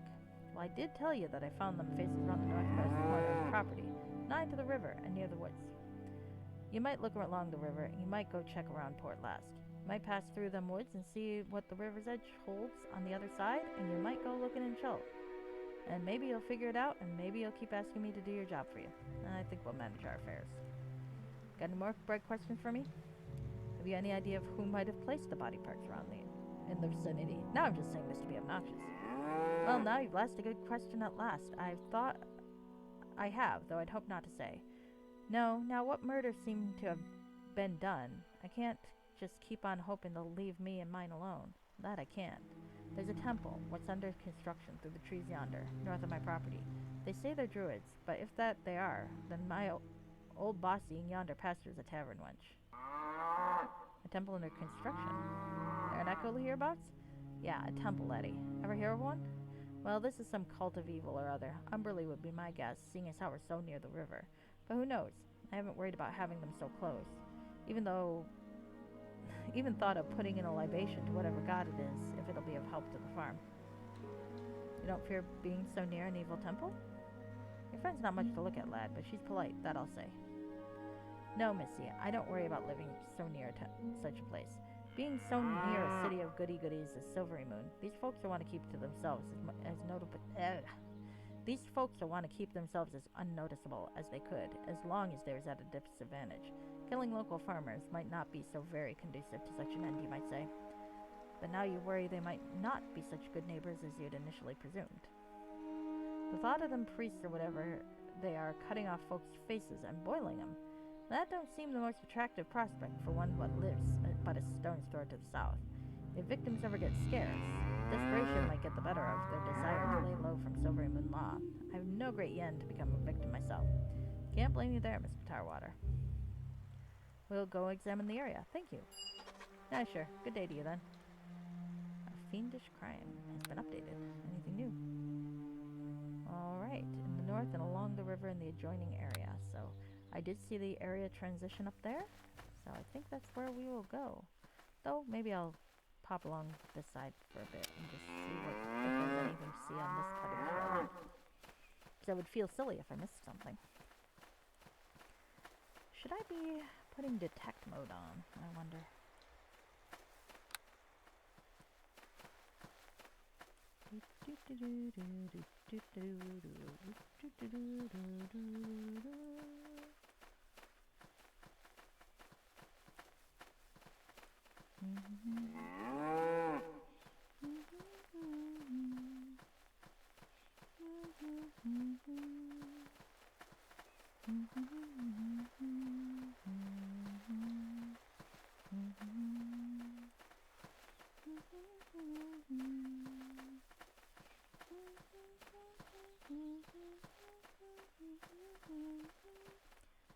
By the Silvery Moon.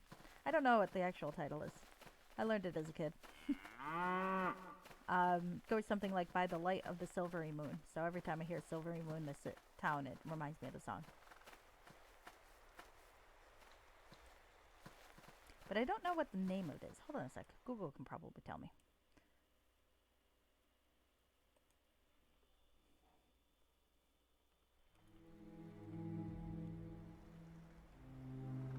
Apparently, it is By the Light of the Silvery Moon, sung by Doris Day, and is a reference to a 1953 movie.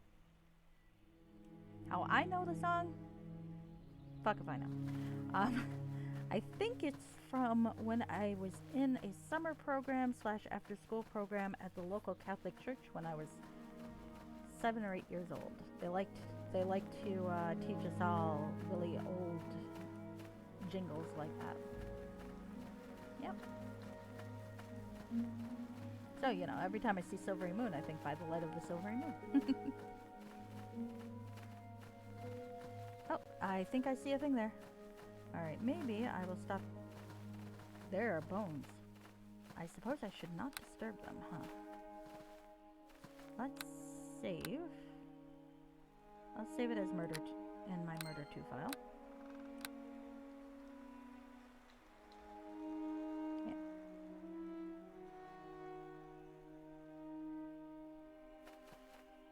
Let's poke it. These are parts of corpses strewn irregularly about this area. Mora, I think we found what we were sent to look for. Oh, how horrid! She grips your arm. Oh, Stephen, we can't just leave these poor people laying about as food for carrion eaters. Let's look about this area before we disturb the rest. There are some buildings down yonder. We should see if anyone is there.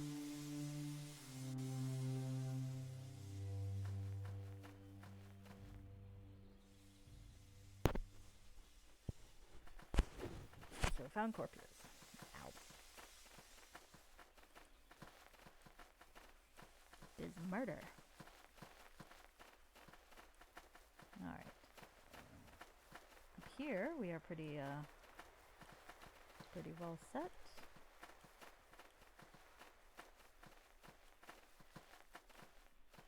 Evil cult, seems like. Well, it'll be fun to stab people in the face in an evil cult, but I really miss my wife. I wish she could come and also assist us with stabbing people in the face.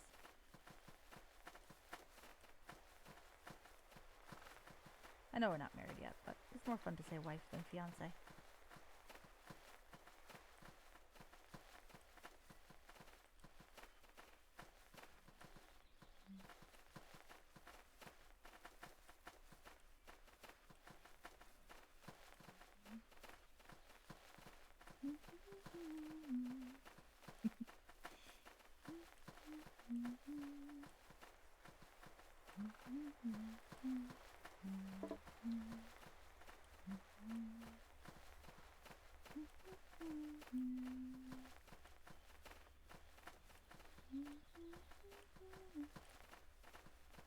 I feel like it's one of those songs you could make really creepy though, with the right atmosphere.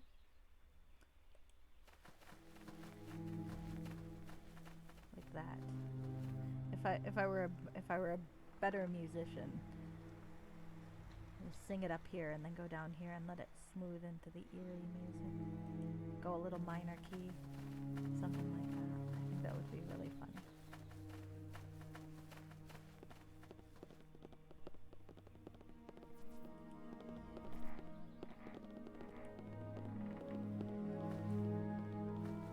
Kind of like that second episode of The Witcher where you have the whole toss a coin to your Witcher playing normally, and then it goes a little creepy when they scene shift to Yennefer.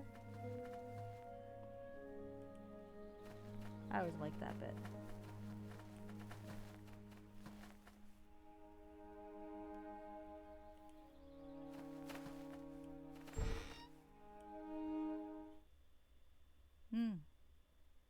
Yeah, that could work. Smooth that in. Alright. Let's see. Zacho Lionel. Let's talk to this fellow. Is he creepy or is he normal? Does he fake it? Dressed in a druid's green outfit, this cleric looks at you with a smile of benevolence. Hello to you. This man's eyes narrow for a scant moment before his face takes on a cherubic look of benevolence. He greets you with a melodious voice. That is a creepy song. Greetings, travelers, and welcome to what will soon be a grove in honor of Eldath, Mistress of Rivers. Please excuse the lamentable damage that was done to this valley ere we arrived to make improvements and bring it back to harmony. You're not responsible for the construction activity outside. Some outside force had begun construction of a sort of temple some years ago. We suspect that this may have been a holy place in bygone times, and that whoever sought to construct the latter-day one knew of this. We recently came into possession of this valley, and now seek to dedicate it to the worship of Eldath.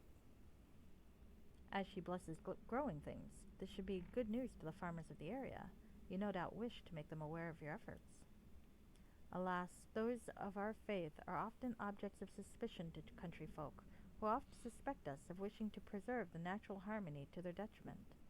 We are not always successful in reasoning with such people, and so prefer to remain anonymous until such time as our works have an opportunity to speak for themselves. But where are my manners? Who are the two of you? And from whence and why have you come to visit us? We are... Mora cuts you off. Indeed, she nearly kicks you in the shin. She's apparently thought her answer out carefully. Well, she's smarter than I am. We've been hired to escort a group of cartographers assigned by the Silvery Moon City Fathers to more accurately map out the holy places in and about the city as part of the upcoming celebration of Corlan Larethian. We have been sent ahead to identify such places and are likely to be added to the new maps. Continue. Well, as I say, our preference would be to lay low for the nonce, as the local agricultural folk might not understand the peace and aid we offer them, though you are most welcome to tour our meager facilities while you are here. Outside, as you can see, is where the grove is to be planted, once we have completed our preparations. This building, of course, is temporary. Sure it is. Through the door behind me, of course, is the cave where the ruling council of the grove is to settle hierarchical matters, and druidic challenges are to be carried out. Druid challenges? I have some experience with that. Members of a grove may challenge each other to a sort of druidic duel to settle and manage the hierarchy within the grove. Please come inside and have a look. Is such a place not a sacred and secret one? where outsiders such as ourselves are rightly not allowed? We are not a fully functioning grove, and I, as leader, have invited you to enter. Please, we wish all to see that we are no threat to our neighbors or others in the vicinity. Come and enter the cave.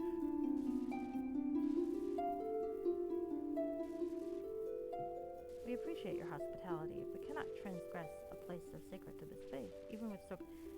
I'm gonna go very well. I sense a trap, but I also sense that I really... And that guy is a priest of Cyric. Oh. Okay. Oh, I fucked up. Actually, I didn't even go into the cave yet. Oh, that's true. It does help you learn to sing, I think. Never really worked on me, but you never know. Ah, crap. I missed the dialogue there. I'm gonna reload. Sorry, guys. Oh, autosave. Anyway. Okay.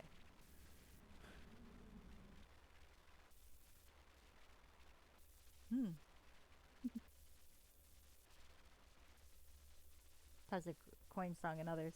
Worked for you? Nice. I can vaguely carry a tune. Vaguely. And carry is doing a lot of heavy lifting as a word. Beyond that, though, I've never been particularly good.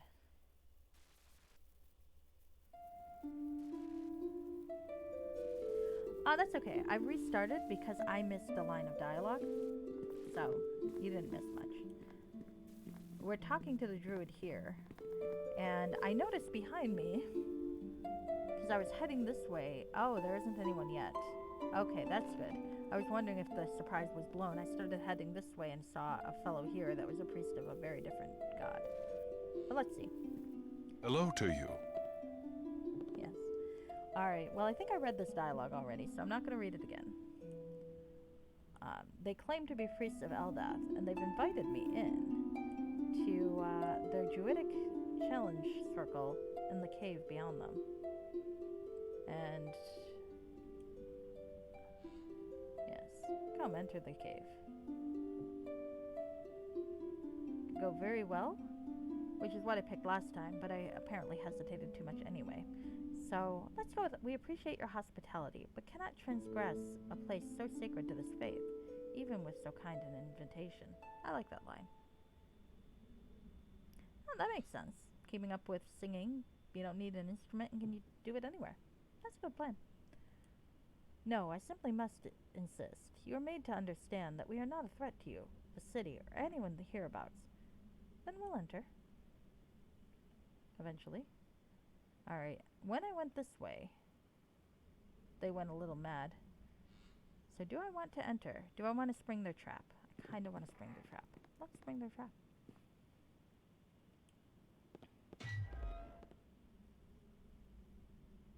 Or do I want to wait and come out here a bit?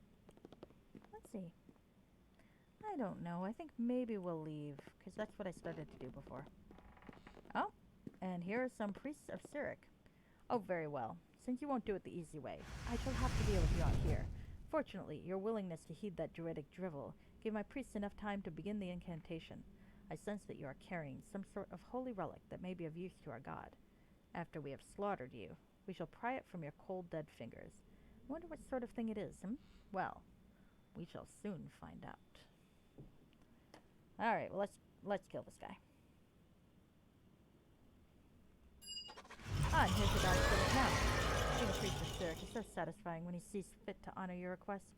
After he's taking your lives from you, sending your souls to the plane of pandemonium, we shall dismember your corpses, permanently entrapping you as fodder for the god. He should appreciate the sacrifice and allow us to make use of the relic you carry. Kill them. The battle is on! That's right. Oh, it will probably help if I pull it. Huh? Your taste shall be cleansed. Your taste shall be cleansed. Seriously though, my Your wife... taste shall be cleansed.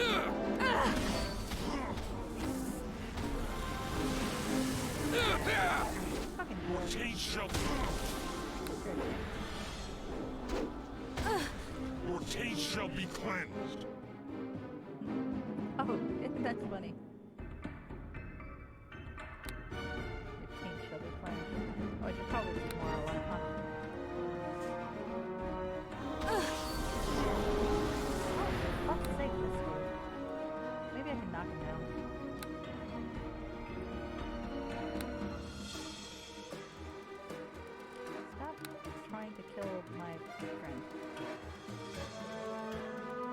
Oh, okay. Damn it. That's annoying.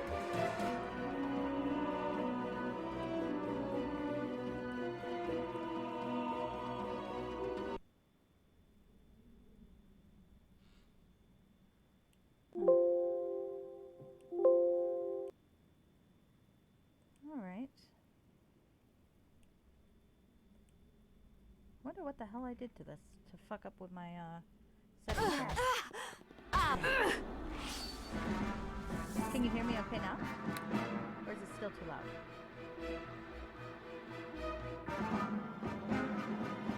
Oh no? Oh fuck. Has it? Okay, so it's still loud. Oh, did you crash fix it?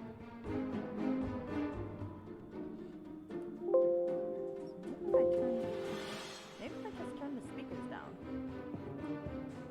Is this better? Try again. Yeah,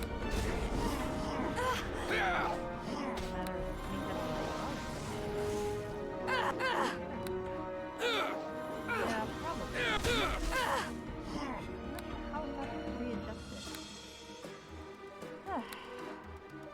Voice volume's up. I did want them up. Music, I guess I'll pause it down. It's mostly been the music that's the problem, right?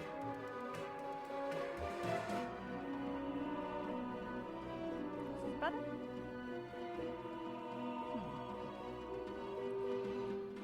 Okay. Okay. Weird. Because I haven't had this issue before. I'm wondering what the hell I did. I clearly did something. But that's right. Let's finish killing this fucking secret officer.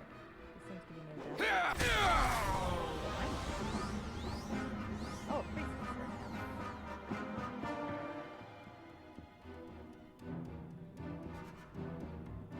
Audio mixer?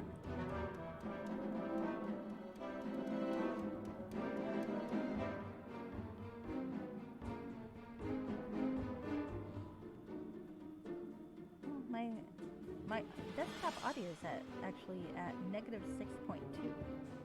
Should it be higher or lower?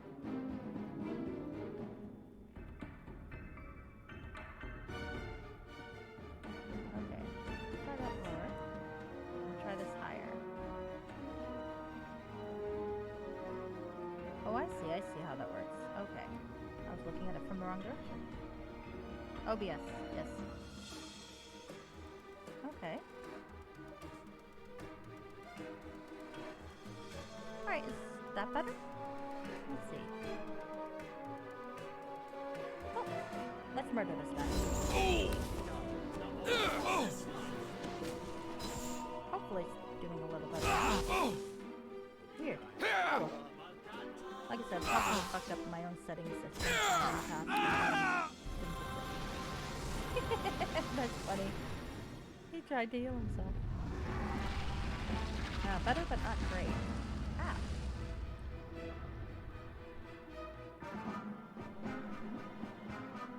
Lower it again, I guess. Usually my headset's better than this. I wonder if I fucked it up somewhere.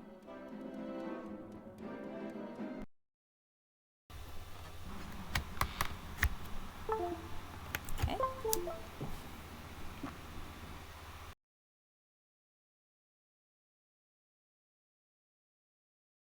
Oh, for fuck's sake, how many of these fuckers are there? I don't want to deal with summoned Baylor. Okay, there's another... Somewhere here there's another priest of Cleric. Let's find the fucker. Oh! They're fighting each other now.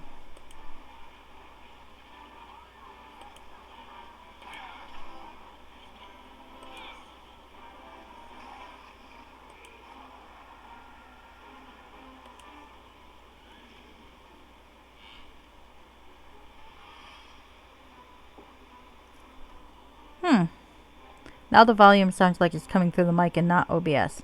Oh, goodness. Okay. Let's try this. 'Cause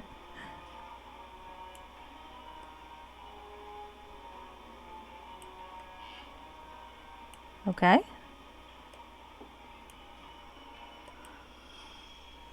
So now I'm too loud, basically. Goodness sake. Alright. So where is this fucking hidden priest?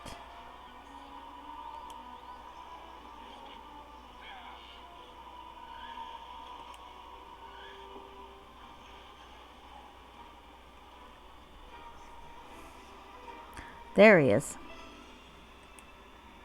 Okay, so now I'm too loud, but the thing is not. Okay, alright. Well, let's see. Maybe. Let's see if I can put it back to where it was before.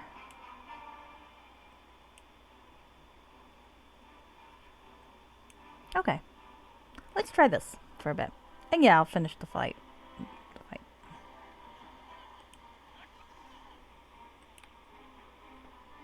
Okay.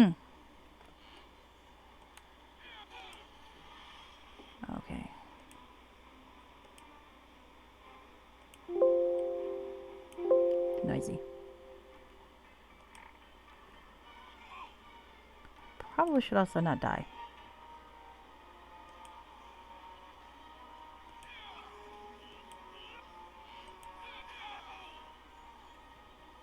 Okay. There's another one. Oh, well, they want that. Well, let's flex with it a bit more, I guess. No. Load game.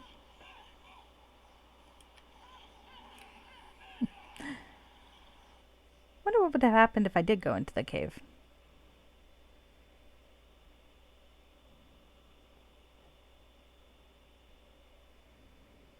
Problem is, if I'm not in the battle, I'm not sure I can tell if I've fucked it up or not. Okay. Let's see.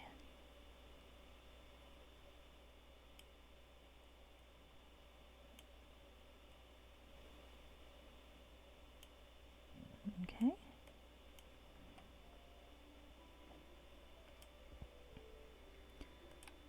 And I had turned it down a little before, so maybe that's part of the issue. Sound? Bring it back up to 20.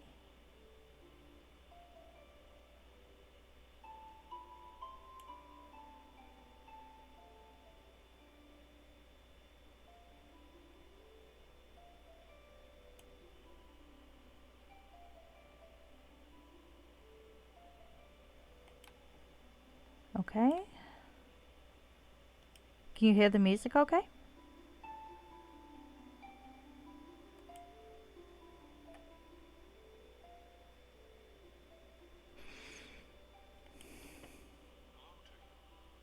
Oh, that's definitely too low. For me, anyway.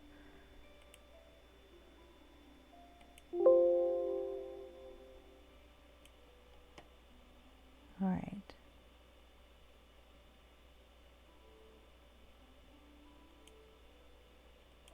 Okay.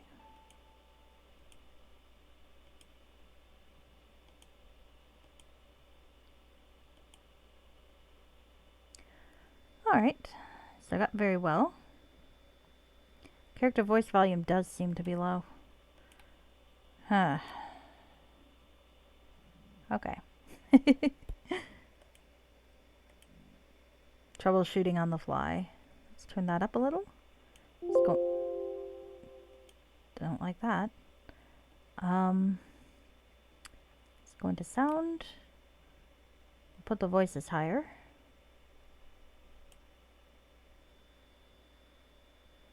Okay. Put the music up a little more. Can you hear me okay? Or am I still too loud?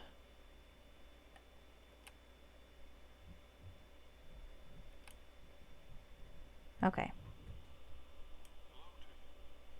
That still seems low.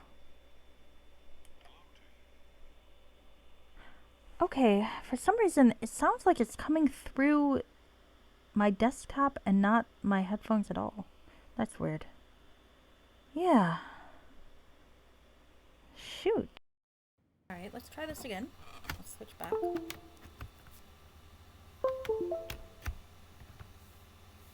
Alright.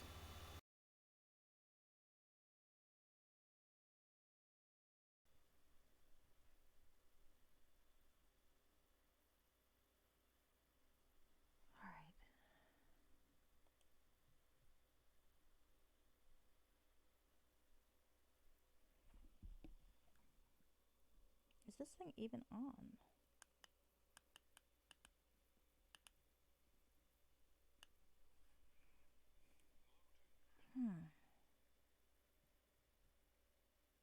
Goodness, this is irritating.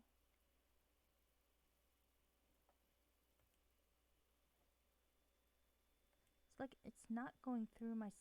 It's trying to stick with the. Okay. Sorry if you're hearing that noise from the speakers adjustment. Huh.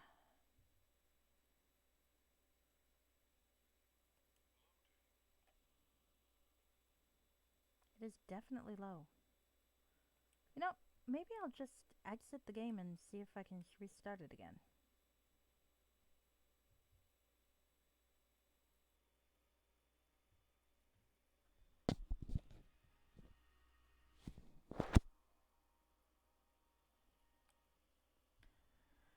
Okay, yeah, I see what the issue is. Not sure how to fix it.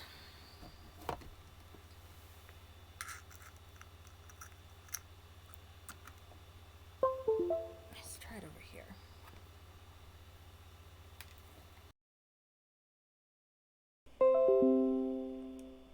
Okay. Watch, it's gonna end up being too loud now if I actually get it working again. Ah, heaven's sake. That's alright.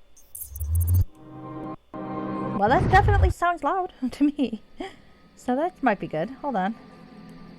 Let's see.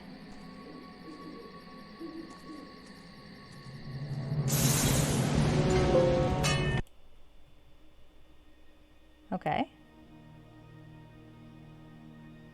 Is the music more audible now? And can you hear me okay on top of it? Okay, great. Then let's see how this works. That's Lord Nasher, did you know? Back when he was young and hot and not annoying. Though that said, he was pretty good in this mod. Alright. So we're gonna go back and talk to the druid again.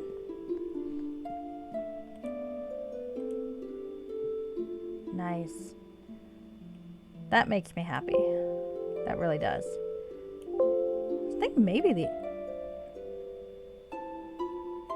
Yeah, that's true. I think maybe the issue is just my headset decided to be annoying. I'm pretty fond of my headset, so I hope... Of course, I did buy it for like $12, so it's not like it's a particularly expensive headset.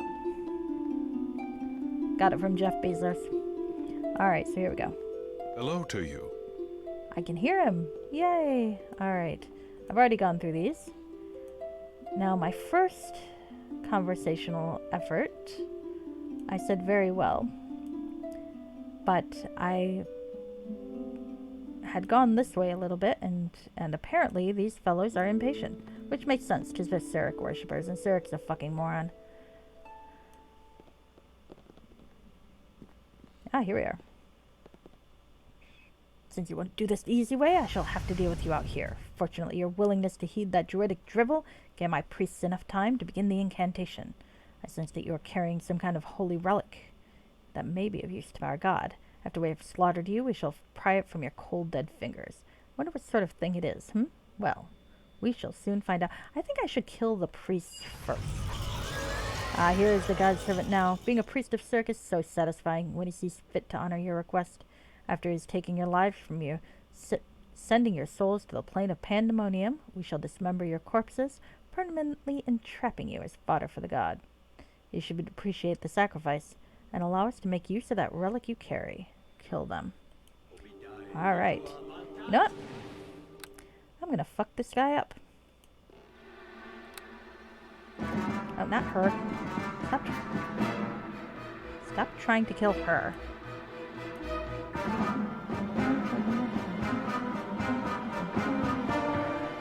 I need to turn that down a bit, but I think that's just my speakers.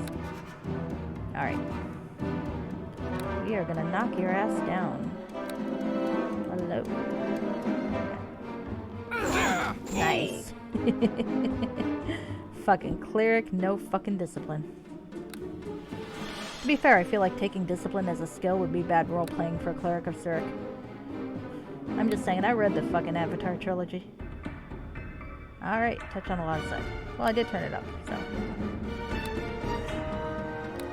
Let's see, if I put that back to where it was before, I think it was at like 20 before I really started futzing around with it, so I think I'll go here. There we go. That's a little low again. I'm never satisfied. Let's leave it for now. Alright.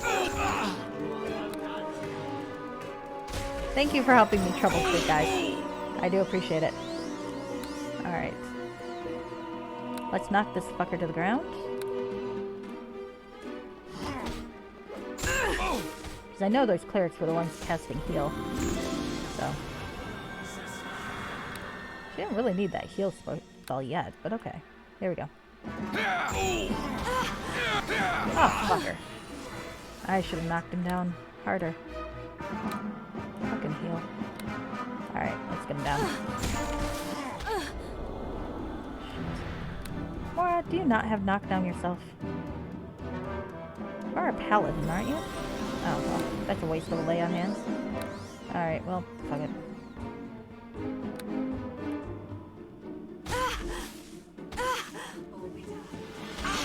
Come on. Fucking hit him.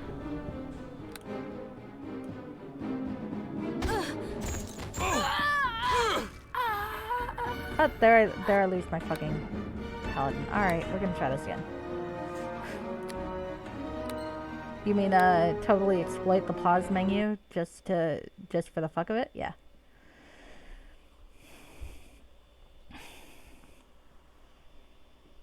I exploit the pause menu. I am playing single player, damn it. And the privilege of single player is that I can pause to my heart's content. I'm gonna quick save next time though, because I don't really want to go through that dialogue again. That's true. That's true. Alright. Now let's see. Was I trying to kill them without my sword drawn? That would be fucking hilarious if I was trying to kill them without my sword drawn. I feel like I have my sword drawn though. Alright. Blah blah blah blah blah blah blah blah. Here we go. Druidic challenges. Yep. Very well. I'm gonna check this door over here before I go down the stairs. Come on. There we go. And there's the Priest of Zurich. Alright, here we go. Pardon me? What the fuck? Why am I running that way? Idiot. Thank you. Alright, quick save. Thank you. True, true. I've never played this multiplayer. I am curious as to what's through those doors. Alright. Fuck. There we go. Wait a second, did I fuck his fucking faction up? Alright, hold on. I'm gonna load this clip save again. Alright. I am curious as to what's through those doors. I will happily go and look after we're done murdering.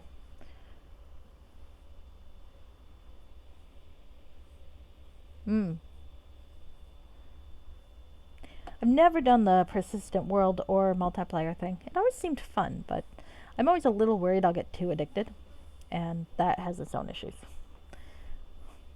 Even if I'm addicted with single player, it's not a big deal if I don't log on for a day. But if it's a multiplayer thing, it's like, but people are doing things, and I could be there interacting with them, and that's just awkward. All right.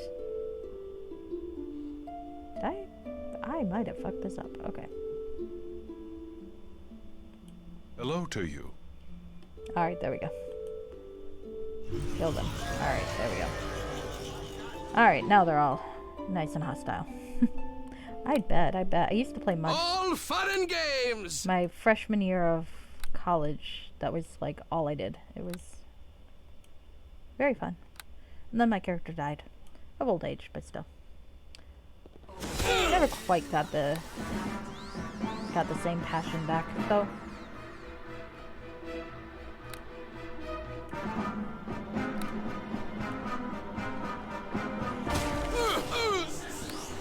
I played a character that couldn't talk for a while. Stop killing me. Alright, let's get this fucker first.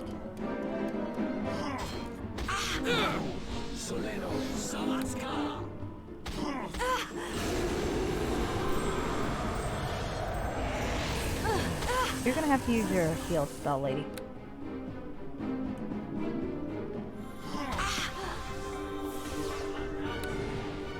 Really? Alright, come on.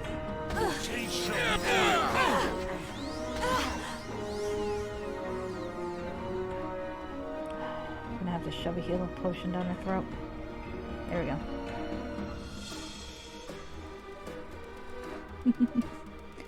People trash talked people who played on other servers. Aw. I'm sorry that they died out. People are still playing though, I know. But I guess it's not really the same. There we go. Come on. Now I need to get back to this guy. I'm trying to not kill off my sidekick, though honestly I've got a Rod of Resurrection.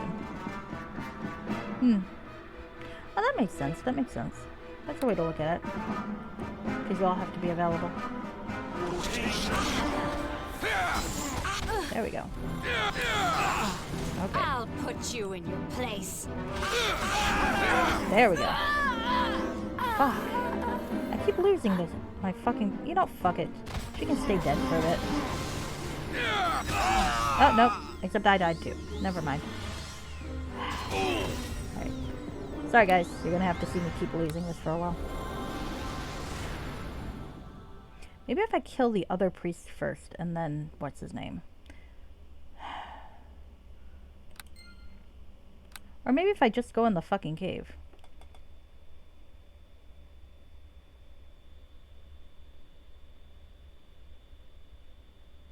Oh. Yeah, I guess that makes sense. Folks do move on.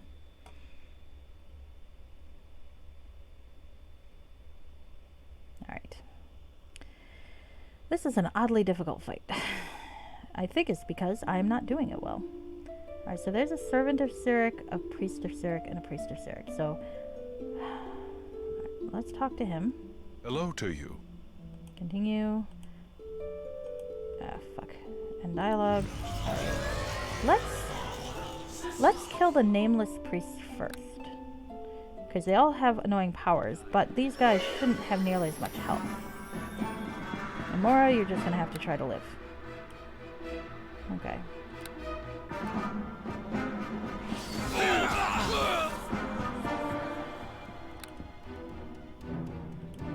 Okay.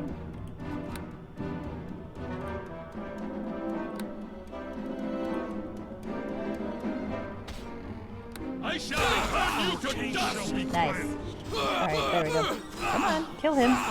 Thank you. That's one. One down. Alright. I hate wasting a healing potion, but let's go here to this guy now.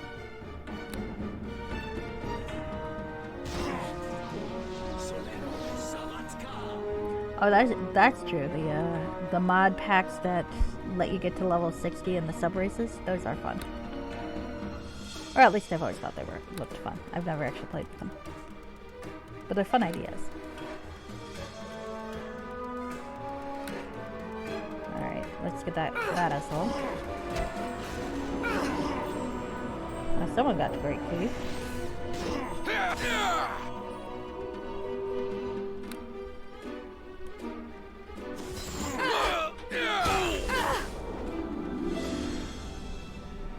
How many other priests are there? There's more, there's me.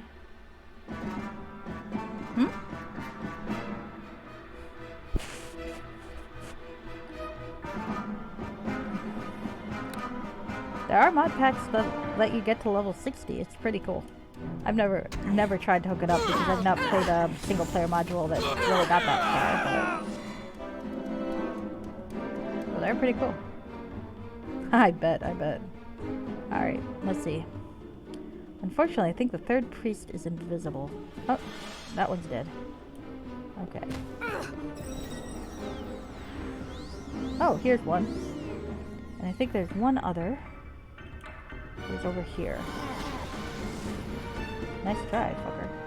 Oh, Mara's dead, though.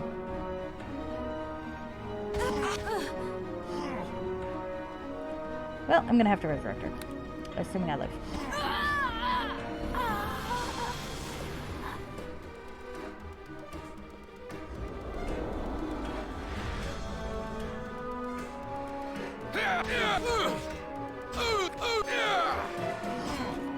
I think I was doing better when I was killing the Sirik first, though, unfortunately. Well, when I die this round, I'll figure it out again.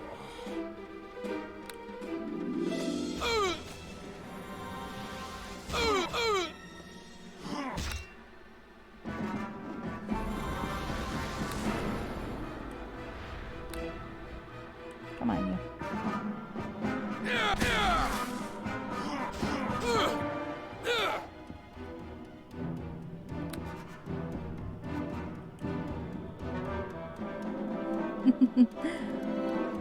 Devastating critical, scimitar build, perform, bard song.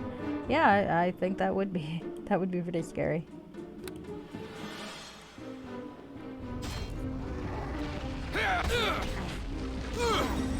Alright, there's the other fucker.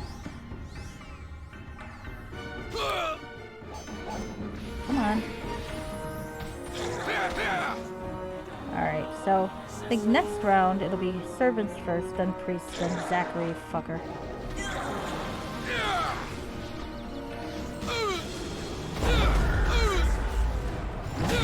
Come on. Now that's the problem though. Okay, clearly I didn't think that through. I think I still need to target the priest though. Alright. Any tips are very welcome. If you see what I'm fucking up with here, I am not opposed to advice, because this one's tough. I haven't had a tough fight like this in a while, and I think I'm just doing it wrong. I mean, I guess there's always run for the door. Hello to you. Bye. Actually, why don't I try that? Can I run to the door? Where's the door? Door. Let's see. Your taste shall be cleansed. Yeah, maybe. Hi. Will anyone follow us out? Maybe not. They might know too well. Alright. Oh, there's one. Nice.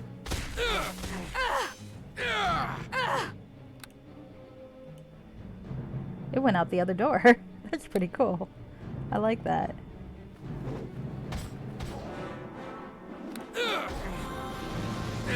Did you have to use your potion right then, lady? Alright, well, fuck it.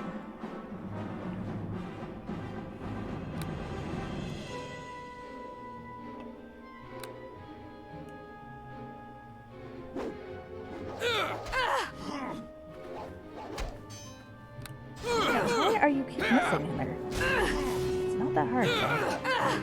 Just hit her. Okay. Hard to tell what it is. Okay. Alright. Well, that's one. A cold forge. Oh, that's interesting. Didn't even look at that before. Let's rest.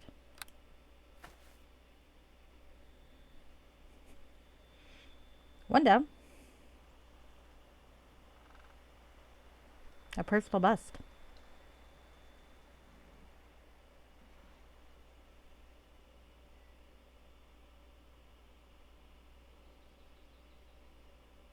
All right. Let's go back in. Hi again. Oh, you're right here. Hello, friend.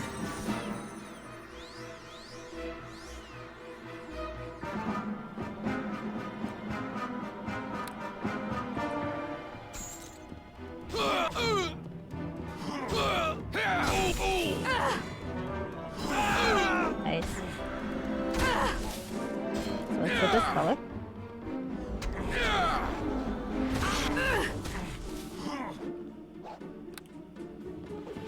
Your taste shall be cleansed.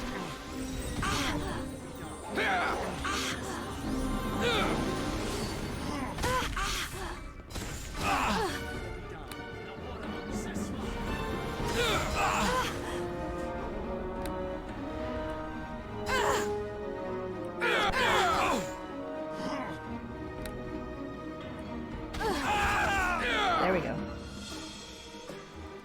Let's go outside again. Hi. There we are. Let's rest again. Or wait for them to come out after us. There we go. Oh, no, that's not what I told you to do. What are you doing? Stop freaking out. There we go.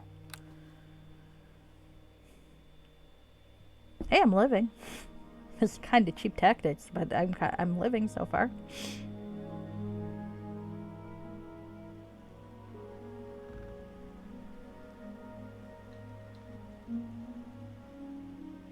So I've taken out 2 priests and 2 servants, I think, which should leave us with another priest and our head guy.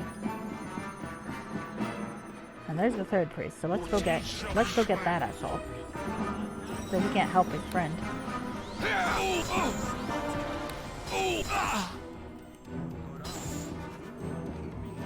And if I take them down, they can't summon shit. So that's gonna make things easier. Okay. Alright. Oh shit, there's another servant of Sirik somewhere, huh? Maybe not.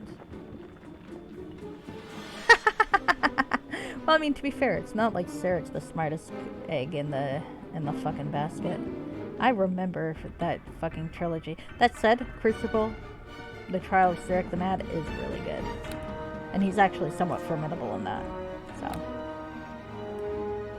And then there's the 4th book, which was okay. It's like the original Avatar trilogy's terrible. Except Celeborn has a really good plot. And then it makes the end of Sirik the Mad really compelling and sad. So I really like that. But Sirik himself is just kind of a douchebag. And not even a particularly intelligent one. Alright. Why are you casting Dispel magic? Your spellcasting AI is really stupid. Alright. She's gonna die. There we go. Can I shove a healing potion down her throat from here? Nope. Nope, we're not doing that. Nope, there I wasted a healing potion. God, how many fucking priests of Sirik are there? This is irritating. Oh great, now I'm gonna die again. Okay. Yeah. Gods interacting with mortals and such is good. In general. Alright. Well, I fucked it up towards the end. I was doing pretty well towards the end, though. Okay. Sorry, guys. You're gonna watch me spend 40 minutes or an hour on a fucking single fight.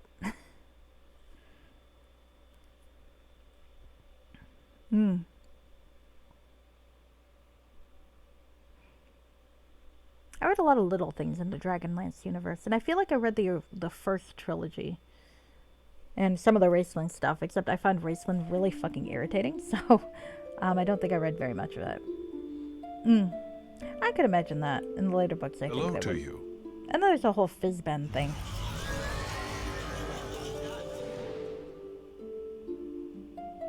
Alright. So, I think I'm gonna bitch slap him a little bit, and then I'm gonna run outside. Hello. Here, friends. Oh, shit. I ran in the wrong direction.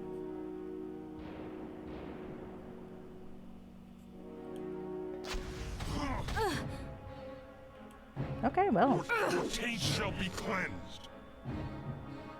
Sorry, man. I find Raceland immensely irritating.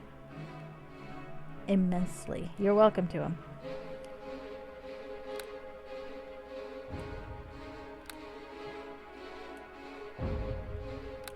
So you can mock my taste, because you know who I liked best? And this is embarrassing to admit because it's really cliched. So I actually like tennis. And I know. It's kind of like the joke of how many half-elf rangers does it take to screw in a light bulb? Only one, but he's got to spend 3 books deciding whether or not he really likes it light or dark first. Fucking Tannis.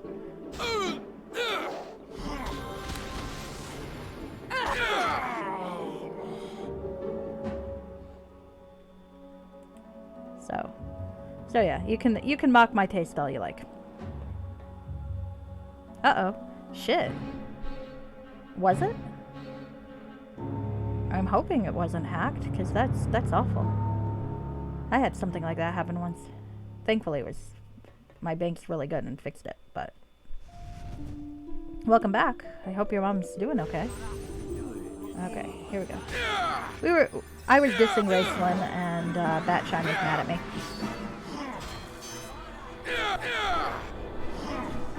I don't know what that emote is, Batshine. Sorry. What is that? Is that an angry emote? Or a hype emote? Oh, she logged in from your sister's house and never logged out. Okay, well, I'm glad it was something like that. That's very reassuring, and I don't really blame her for being worried about that, because that would make me nervous too. Both angry. Like I said, my favorite's Tannis, so feel free to make fun of me. It's fucking Tannis.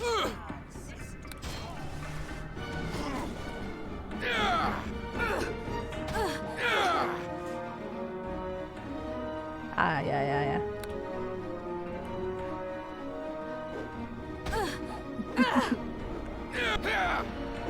Yeah.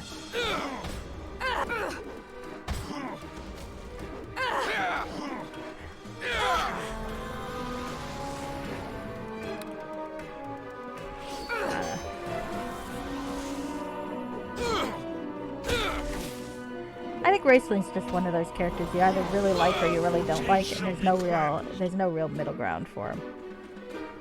I'm just like, yes, I get it. You've got inferiority to your sibling.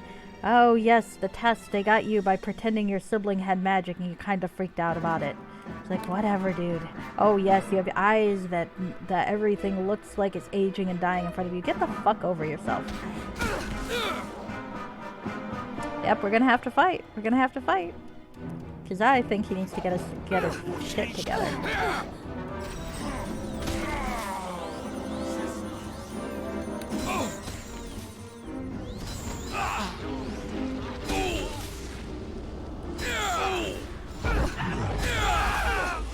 Alright. Barbaric Viking who's obsessed with Lutefisk? There you go, there you go. Master of past and present, my ass. We got in a fight with Lutefisk and never really, I don't know, they probably did do a thing where he ended up winning or some shit like that, but fuck it.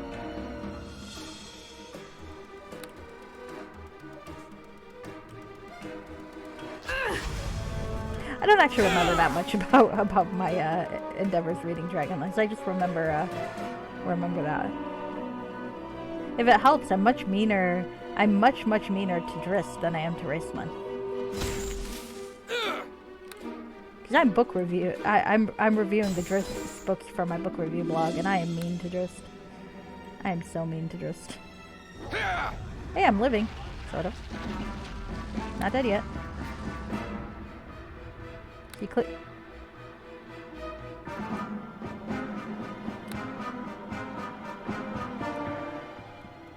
Recent events really annoy me with Drist. That I'm nowhere near in my blog, thank God, but treat your goddamn father with respect, you little fucker. That's my slightly spoilery comment about Drist. Oh, that's okay. That's okay. The likelihood of me catching up on Dragonlance is pretty slim, I have to admit.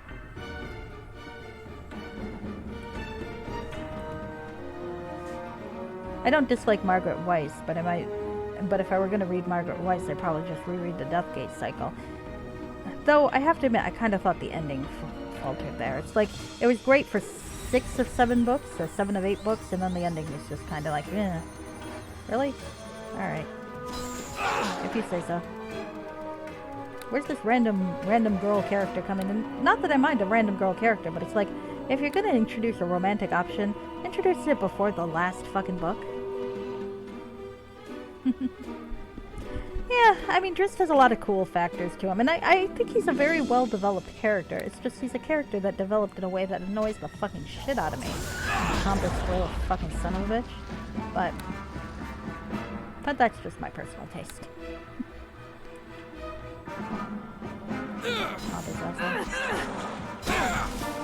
There's another one where it's like, just get the fuck over yourself, okay, dude? Alright. There's another priest here or two. Let's see if I can find them. Yeah, another fucking summoned Baylor? Where are these fuckers? Oh, there he is. Let's go kill that guy. Please stop killing Mora. I like Mora.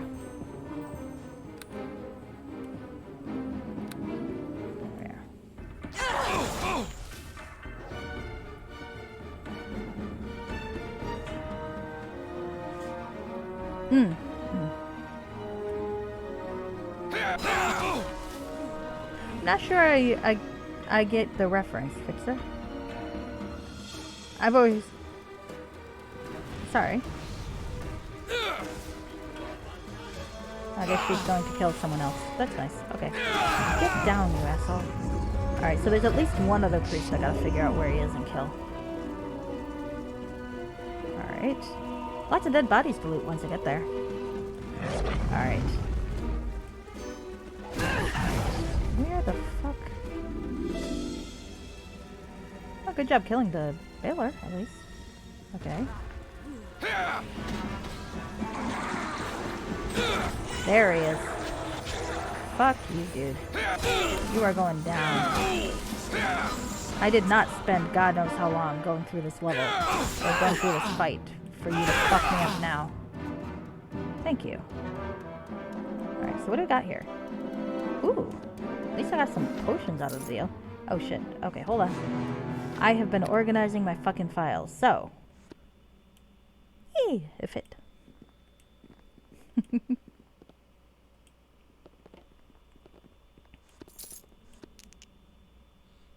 Yeah. Oh. Talisman of Cyric. This item bears an unmistakable aura of evil. It might not be the sort of thing that should be left lying around. Well, let's get that fucker.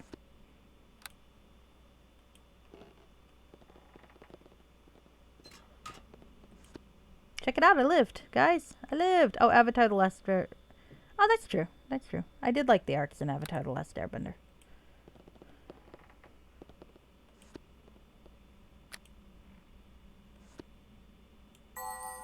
Oh, that's a new one. I can sell it anyway.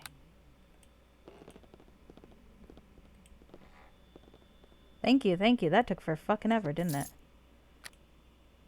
Alright.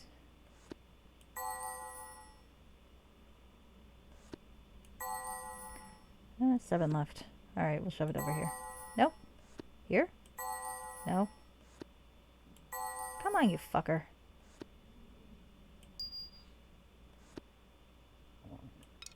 Alright. I'm never gonna find that again. And lo, my beautiful organization system is already, like, crumbling to the ground. Alright, so... we have now murdered a bunch of priests. Fucking Cirques.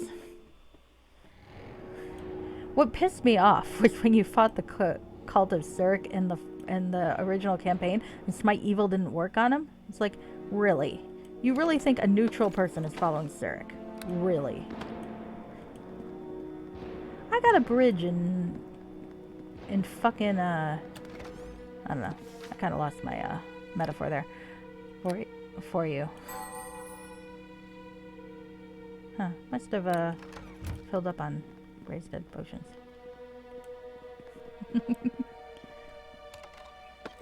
Yeah. I like the Death Gaze. Could be. Probably. They all do. I don't think smart people follow Zurich. Ball, maybe.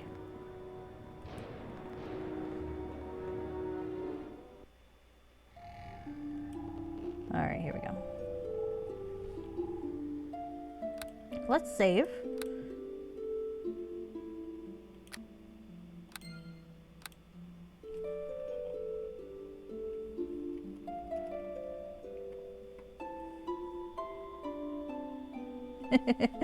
It's like your place, you gotta clean once a weekish. Nah. My place is a disaster and I'm fine with that. Actually, it's not, because I live in my parents' basement now. But back when I had my own place, it was a disaster. Moved in because of COVID, never left. Oh, Stephen, please, stay a moment. Shaking uncontrollably, Mora appears on the point of tears. She steps towards you.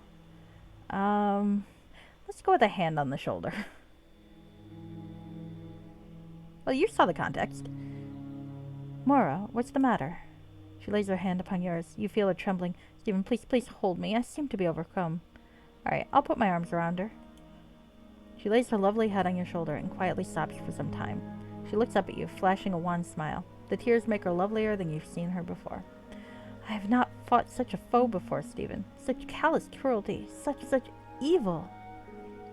You do not have experience with such enemies? I have trained with brethren of the order near our temple. I've battled orcs and undeads in the hills and swamps nearby, but I've never had to kill a fellow human being before. Even men such as these. I don't know how to feel. What do you feel? Terrified, fearful, guilt-stricken, exhilarated. I survived the fight. We both did, and we defeated foes of the goddess. We gave them what they deserved and more. The fight was fair, and yet... Don't dwell on it. You did what you had to. They wished our death. We did no more than protect ourselves. I think I'll let her talk. And yet, I know I oughtn't dwell on it. I can't help how I feel, however. One thing I do know, I'm glad to have had you by my side in that dreadful place. You're great in so many ways. Your beautiful eyes shine. I begin to see more and more clearly into your heart. The goddess herself could not be more pleased what is there. Yours is a soul of great beauty.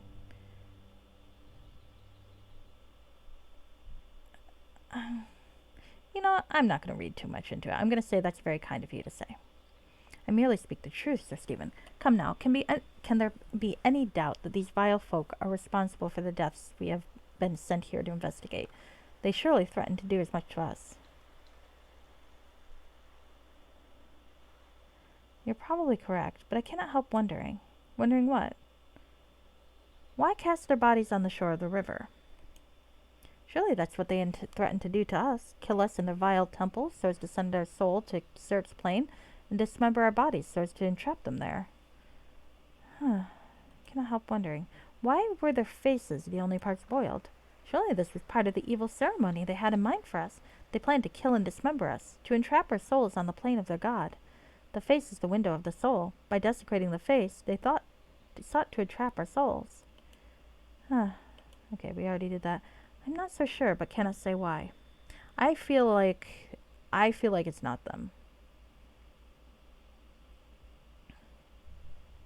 At the very least, you must agree with me that these unfortunates must be given a decent burial. Perhaps by defeating their killers and honoring their corpses, we will free their souls.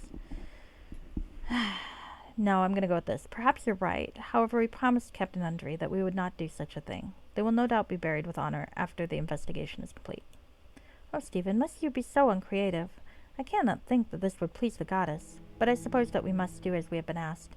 Leaving these poor bodies like carrion does not sit well, but as you wish. Let's be on our way quickly, then, so that we may do well by them. Alright, so I think that the Cyric priests, as annoying as they are, I don't think it's them. I have to say, I don't think it's them. Well, I think this is... I mean, it's not officially an 18 and up chat, but I don't have to read it into the thing, and I don't have the chat displaying, so you can say what you want to say.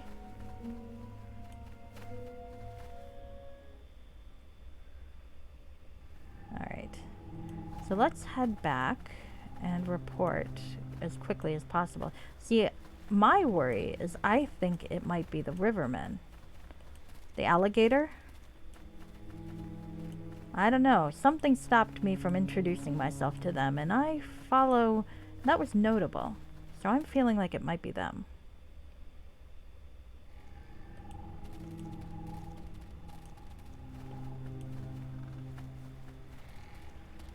The Cyric folk are conveniently there, and that might...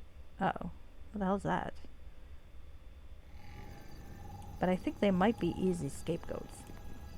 I mean, they were going to murder us, don't get me wrong.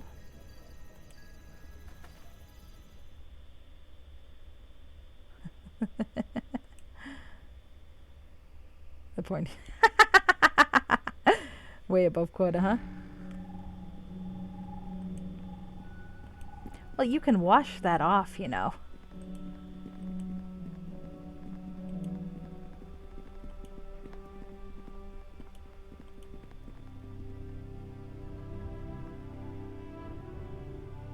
Okay, there's Ellen Undry. Hello. Okay. So have you anything to report? You described the conversation with Farmer Tarwater, the body parts near the river, the fight with the priests of Cyric. You suspect that this cult is responsible for the deaths of the unfortunates found by old Tarwater. I'm going to go with 4. Something doesn't seem to add up. I'm not sure, but cannot be sure. I understand. We will investigate the area and come to our own conclusions. That would be wise. We left the body parts where they were, but not without some trepidation. Whoever these folk are, they must be given a decent burial as soon as possible. Well, I mean, they're getting paid for it, so as long as I've had jobs where I wasn't all that happy with what I ended up doing, so I thank you for that. Such callousness towards the dead must have been very difficult for you, Miss DeVove. People's bodies ought never become carrion, Captain Undry. Our bodies are part of who we are, and since we never cease to be beautiful in the eyes of the goddess, whatever our mien, our bodies ought to be treated as things of beauty, whether we are alive to animate them or not. I tried to urge Sir Stephen to give these unfortunates a decent burial, but he was determined to honor your wishes.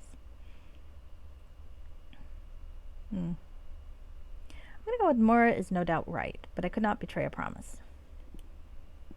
Miss DeBove, it is precisely because of the value of these victims' lives that I insisted that their bodies not be rushed into the graves. We have a duty to them, whatever kin they may have, and to civilization in general, to find out whatever we can as regards the cause. I wonder if I missed a clue. That bugs me. Circumstances and perpetrators of their deaths, and to bring them to justice. Sorry, I distracted myself mid-sentence. But we have already punished the guilty. The priests of the wicked cult attacked us, and we were forced to slay the lot of them, as well as some horrid avatar of their evil god. They most certainly killed these poor innocents as sacrifices and scattered their remains along the river as part of some disgusting ritual. I'm not so sure as Miss Mora. It would be best if you investigated. That we will do. In the meantime, you have earned something in the way of a reward. I have naught to offer, however, save to ask you to return when next you pass this way. There's a matter that will need investigating. What sort of matter? One of the guilds in town has given cause for suspicion. An investigation right now would prove fruitless. If you come back later in the year, however, you may be able to penetrate the ranks and determine if our suspicions are correct. I will come and see you about the matter when next I'm in Silvery Moon, though I will likely be accompanied by my lady, rather than Miss Mora. Very well. I see that you have the staff of the chief priests of the evil cult. Bring that to the priests at the temple of Corlon Lorethian, and they will likely reward you for destroying the enemies of their god. Thank you. We will. All right. Well, hello there. All right. Nothing new to talk about, so. And I did not zoom in to enjoy the jiggle physics. Sorry about that, guys. All right. I don't know. So let's go to the temple of Corlon Lorethian and give them this staff of whatsits. And then, I guess, we can go talk to the alligator brothers, who I'm still kind of thinking might be guilty. I don't know why I think this, aside from that brief moment where I was told to not tell them what I know. But But I listened to narrative clues. Oh, that's true, they were. I wasn't really looking. How shameful.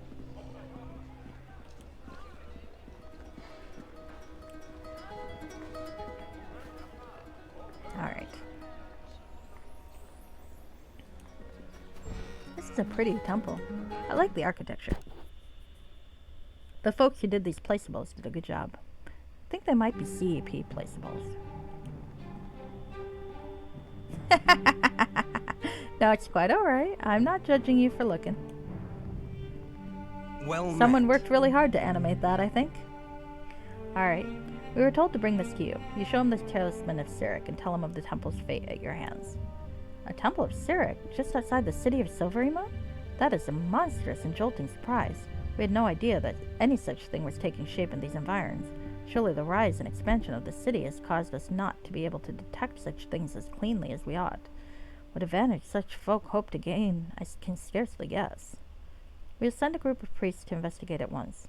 As the time of our festival approaches, the powers of our clerics should be at their full. Destroying any lingering powers of this temple and banishing all traces of the accursed Sirik should not prove impossible. Indeed, I sense little left of his influence on this item that you've brought me. Still, you did well to bring this evil thing here. We will desacralize it and destroy it.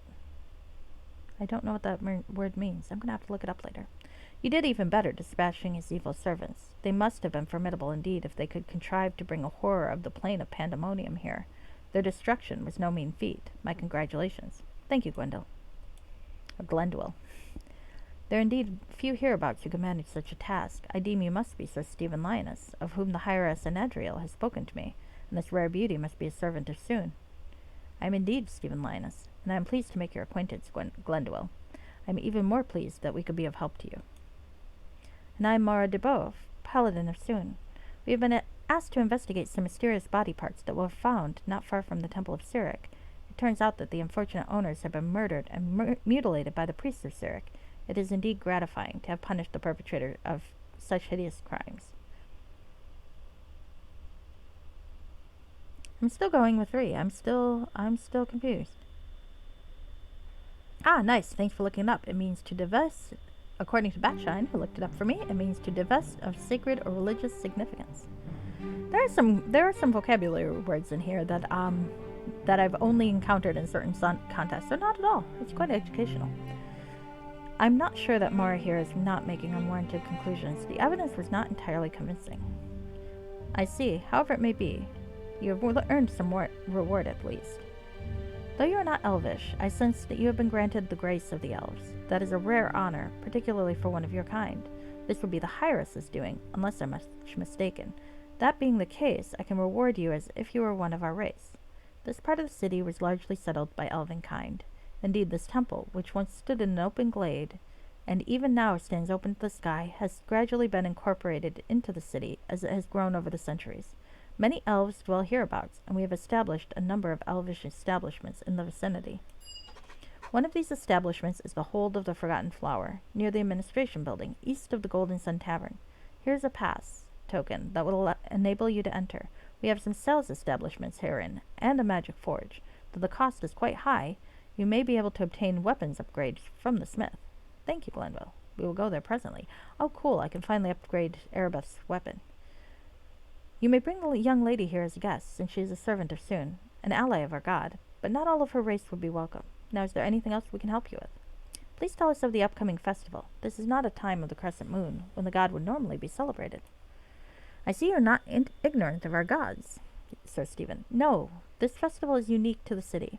It celebrates a period during the time of troubles, when it is said that the god sojourned here for a time, seeking a respite from his labors. We celebrate him for 4 days in commemoration of his being associated with the first quarter of the moon. It is a time of celebration of the arts most dear to Coralon Lorethian, of crafts, music, singing, poetry, and armed competition. There are special cakes that are baked at this time of year alone. I hope the 2 of you will have the opportunity to be here for the festival, all the more since you have done the god such service. We would, I'm sure, both most dearly like to join you.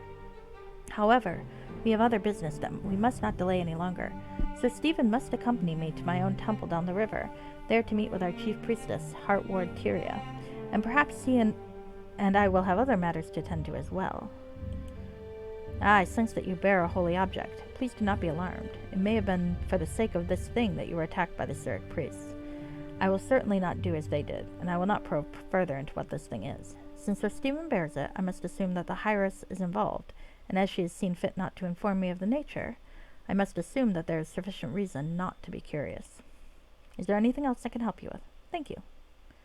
May the blessings of Corlon Lorethian be upon you. So let's go to the fucking flower place. And then I think we will talk to the alligator brothers, who I'm still thinking are murderers. Though, again, I have no real basis for this. I've given Stephen my own intuition of it, but I honestly don't know.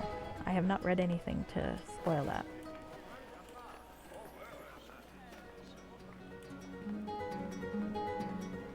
I'm also worried, though, that that I missed some more concrete proof. But I'm not really sure what I might have missed. Maybe I should have been, like, searching. Alright, so let's head up this way. And let's go meet new people. Well, let's save first.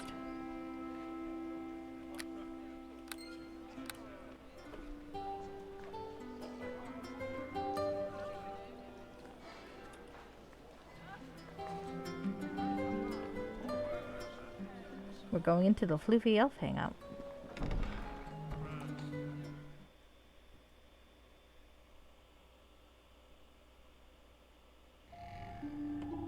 Well, this place looks neat. Let's talk to people. Seled Talglabin. Let's talk to him.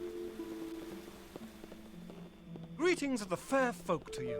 Greetings and welcome to my hold of the Forgotten Flower. You are new here, I see. Here for the festival, I presume. We have aided Silvery Moon, and were granted permission to enter here by one of the priests of the Temple of Corlon Lorethian. And they need to add new architecture to the tool set.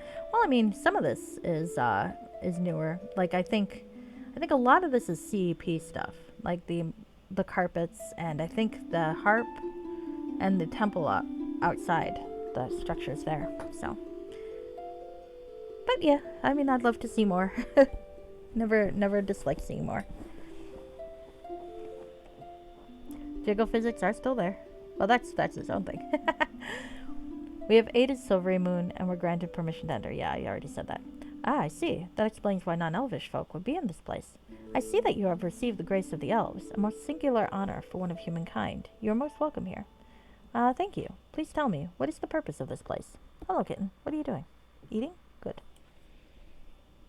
This was originally a gathering hall for the Fellowship of the Forgotten Flower, an order dedicated to the recovery of lost elven treasures. While it still serves this purpose, peace, prosperity, and the influx of non-elven folk into Silvery Moon, and the development and enlargement of the city, non-fighting devotees of the god have been allowed to come here to seek respite from the encroachments of the city. We organize the festivals of the elvish deities worshipped hereabouts, run a small shop with mostly elvish goods for sale, and recently hired a smith to maintain the magical forge that has always served the brethren of the Fellowship of the Forgotten Flower. Surprisingly, our new smith is a dwarf. A dwarf? That does not cause difficulties among the Fellowship? The dwarf is a faithful servant of Moradin, the dwarvish ally of Corlon Lorethian, and so his entry into this place is not barred. Although we generally reserve membership and entrance to worshippers of our god, allies who have proven their worth and are willing to help are permitted entrance. Some of the younger members initially resisted having a member of another race here, but we elves take a long-term view and welcome help for as long as it can be given. I see. Please make yourselves at home. I see that you're a man of action. You would do well to visit our shop, and then go upstairs to see Merrick at the forge. Hey, Merrick! Is he from Neverwinter? He's not spoken of what brought him among us. I sense some grief in his countenance. But as we elves are no strangers to its depredations, I ask no questions. I presume that you know this fellow.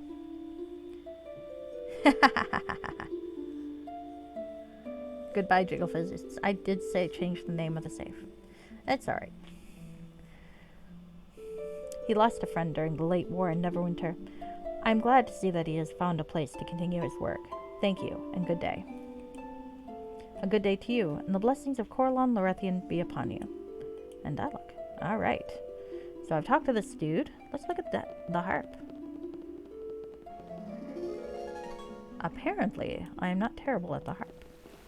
That goes against my character backstory, though, in which he's not terribly musical gifted at all and is a little tone deaf, but is quite excellent at the bassoon because he knows how to handle a double reed. Hello there. Greetings and welcome to my shop. You are new here, I see. Here for the festival, I presume. Are you an elf too? Being surprised.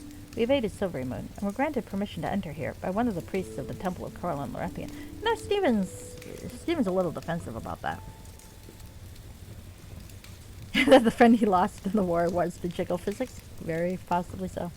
I see. That would explain why non-elvish folk would be in this place.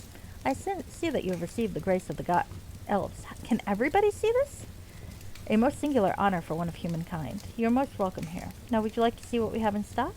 Special prices are offered to members of this hall. Yes, we'd like to make a purchase. Alright, Cloud Giant Strength, which I do have. I don't need another. But these are nice. Okay. So this is where the shit that's good is. That's good to know. I still wish I could try that on because it looks hilarious. Okay.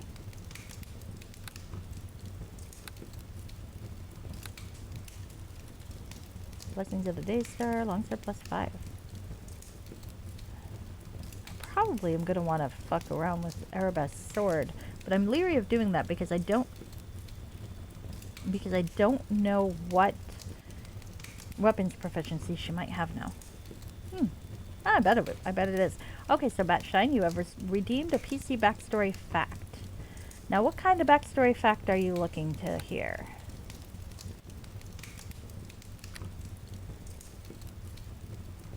Oh, I can buy a potion of heal. I'm okay with potions of heal. Oh, what's this? Ring of Universal Elements. Oh, goodness. Well, that is nice, but I'm not gonna buy it. Okay. Look at anything. Oh, you gotta give me a little more to go on. A little more. Pick a topic, any topic. I won't look. Let's go talk to Merrick.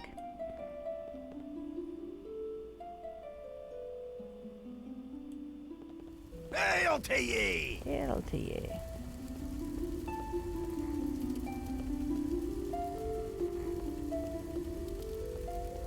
Why did he become a paladin? I think I kind of went into this before. It started off, he actually initially wanted to be a thief, but he kind of choked his first time. That is an interesting place to have a forge. He kind of choked his first time out, and long story short, kind of ended up in bed with his would-be victim, and then her husband, and then it just kind of went on from there. And a couple of it is. And then there was kind of a bender or two that got a little bit out of hand, and well, he really was told that he had to pull himself together, or he was going to be an embarrassment to the family. So he went off on his own for a bit and ended up wandering into a temple, I think. I think it was one of those things where he was following a very attractive person into the temple, but you know how it goes. But then he started being kind of attracted to the whole concept of, shall we say, ritualized suffering. He's a little bit of a masochist. Yes. You might have noticed the tattoos. So, long story short, he decided that he really did want to pursue a holy life, but he didn't really have the discipline to go full cleric, and he really liked hitting things with sticks. So he went paladin instead of cleric. You know, he is a good guy at heart, so went the whole lawful good route after all, but he's not very good at being lawful good. Well, but the thing is, there is no vow of celibacy in any of the religions of the Forgotten Realm. There are no nuns, so he's fine. He can bang whoever he wants, and they can bang him if they want. Any personal choice of chastity or celibacy is clearly an individual choice of a practitioner, not a religious-wide phenomenon. So yeah, he had no trouble banging other followers of Ilmater. The biggest problem with that, I think, is just figuring out who gets to be whipped versus who gets to hold the whip. Because I mean, when you worship the god of suffering, I think you ought to be the one getting it. Nope, nothing at all like that, sadly. I am very boring.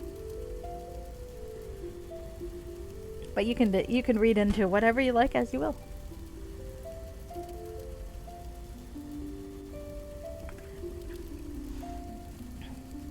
But darlings, I would be holding the whip. Greetings, Lord. Imagine meeting you again so far from my own home. I left there some while back, made my way here, and here I've been accepted as a smith for these fine elven folk. Merrick, the dwarven smith from Neverwinter. I'm glad to see you, and to see that these folk have accepted you. Ah, you didn't mean me. Okay, so but you meant somebody. Alright, well, maybe I stole it from somebody.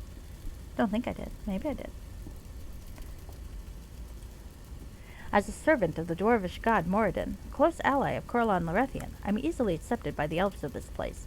Though I am no priest, I've set up a small shrine to my god here, and he blesses the work of my hands, under the sufferance of Corlan Lorethian, of course. With the help of these two gods, I've been able to increase the power of this blessed forge. And what can you make?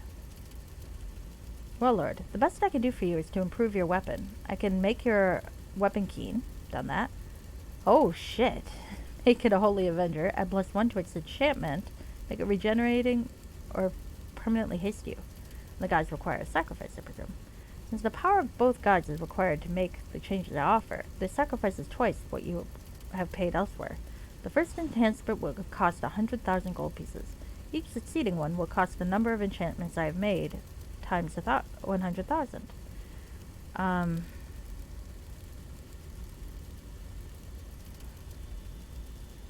Dominatrix, rogue, human, female. Nope, I'm going with an elf wizard who is evil.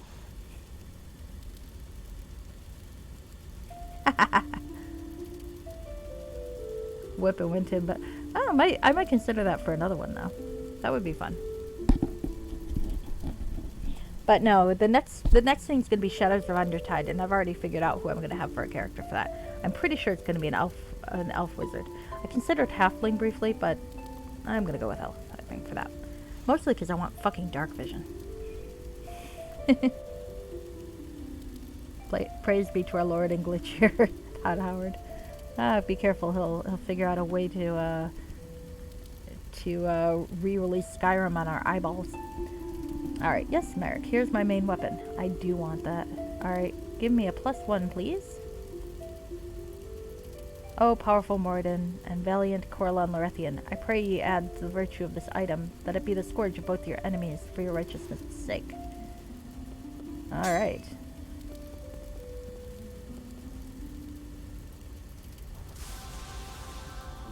You never made it all the way through Shadows of Undertide? I think it's quite fun. Would I like another? I would. Let's go another +1, damn it. Alright, now I have no money.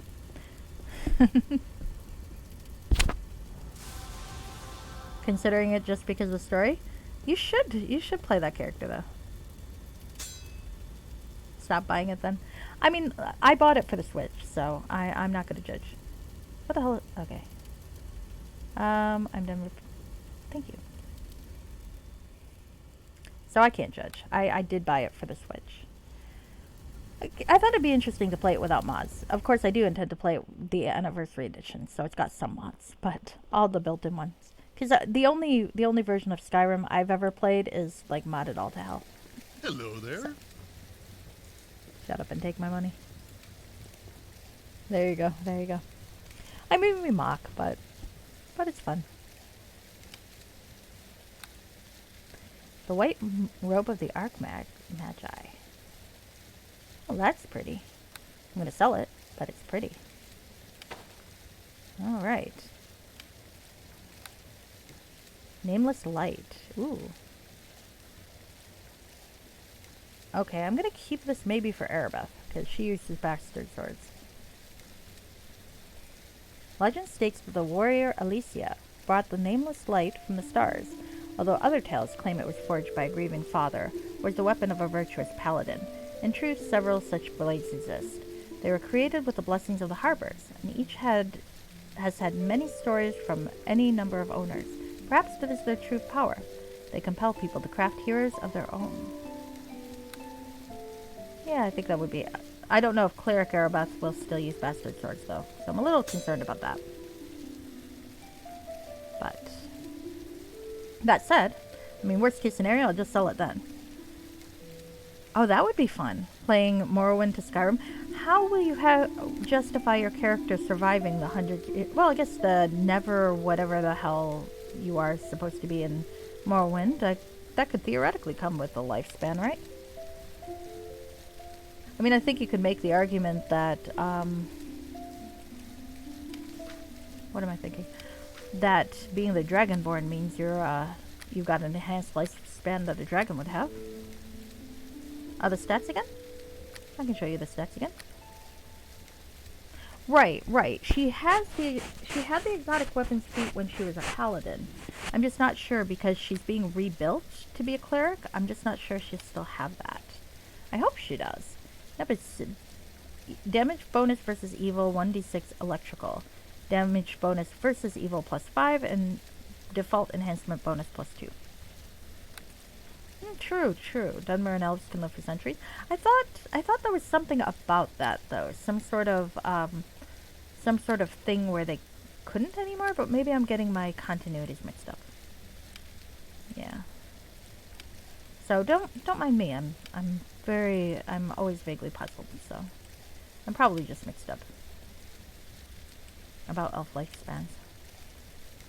Ah, the Neverwinter is immortal from Cured Corpus. Okay, well then that works too. So you don't even need to worry about the other. So how's the bastard sword +6? Either way, it's fine, I'm sure. Alright, so that's her shit. I'm not selling that. That's fair. Okay. I'm not selling those. Anything here I can sell. Those things I'm keeping. I'm fascinated by the fact that this only sells for 5 GP. And possibly keep it just for the confusion value. Okay. Well, I kind of want to sell more because I want more enchantments, but that's all right.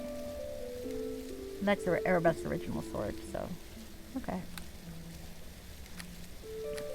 I'm sure I'll have a chance to earn more money, and if not, I can still whack things with my sword, so that's good.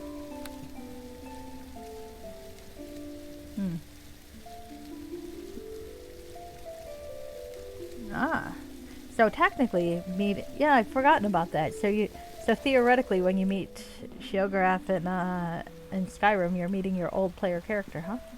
It's kind of funny. Maybe a little sad. Hopefully, he or she is very happy. Alright. So, we've done what I think we can do. Guild when we come back with Aribeth. And the mystery appears solved. I still don't think it's solved. Noticeably, the quest is not in my completed quest file. So, let's see. Floofy Elf Hangout, I'll save there. Because I just left the Floofy Elf Hangout. There's a nice elf hangout though. It's like the elves know how to live, don't they? That is, I think Steven's got a little bit of leeriness about the whole now with an elf lifespan thing. I don't think he really signed on for that. Well, I mean, he obviously did. He consented to it, but I think he's still a little leery about it. Alright, well, I'm going to pause for a little bit and answer the call of nature and grab a snack. Haha, there you go. That works too. I think you could be the Neverwinter. You know, I can't pronounce that for the life of me. Alright, well, I'm going to leave you to talk amongst yourself. I'm going to run an ad because I never do and I always forget. And I am going to go get a snack and other things. So it's going to be a 3-minute ad break. Do whatever you like. Good luck.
fellas.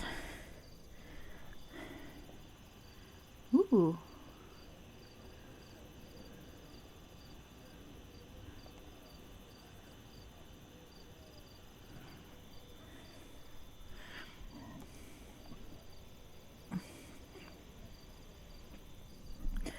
My guests are talking, Morrowind. Nice. Sorry, guys. Sorry, guys. Well, I'm back.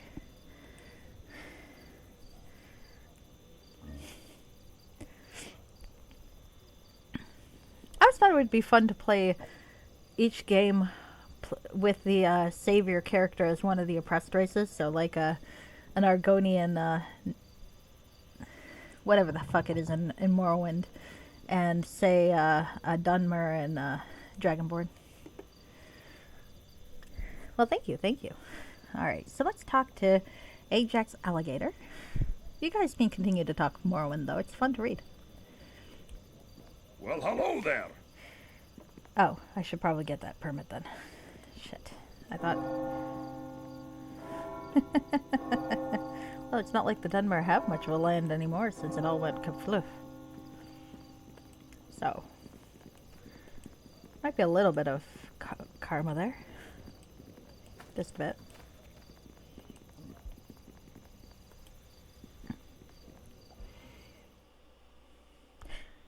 Did I say where the next one's gonna take place?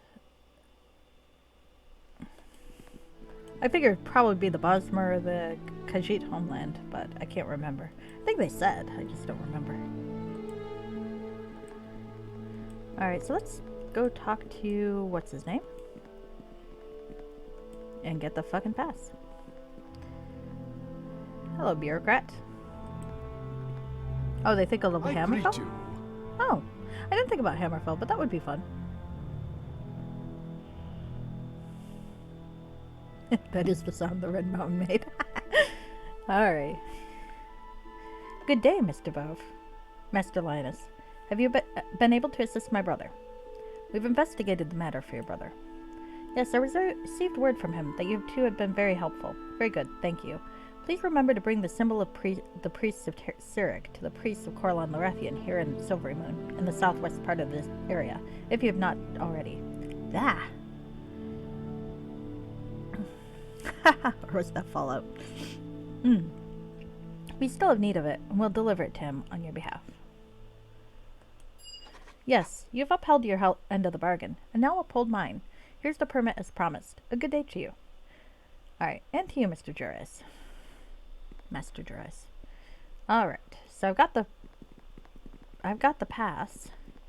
I'm still feeling like that one quest isn't done. On account of that one quest is still listed in my incompleted quest file. So I'm feeling like it's not done.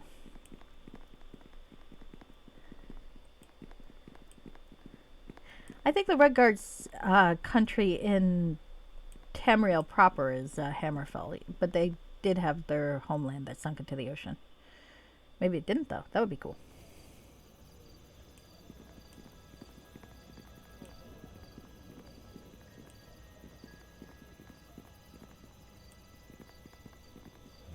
Of course, maybe the world of Tamriel is just Fallout's Earth many, many years into the future. We've just all lost our culture that much. And, I don't know, sprouted ears. I haven't thought that through. Weird theory of the day.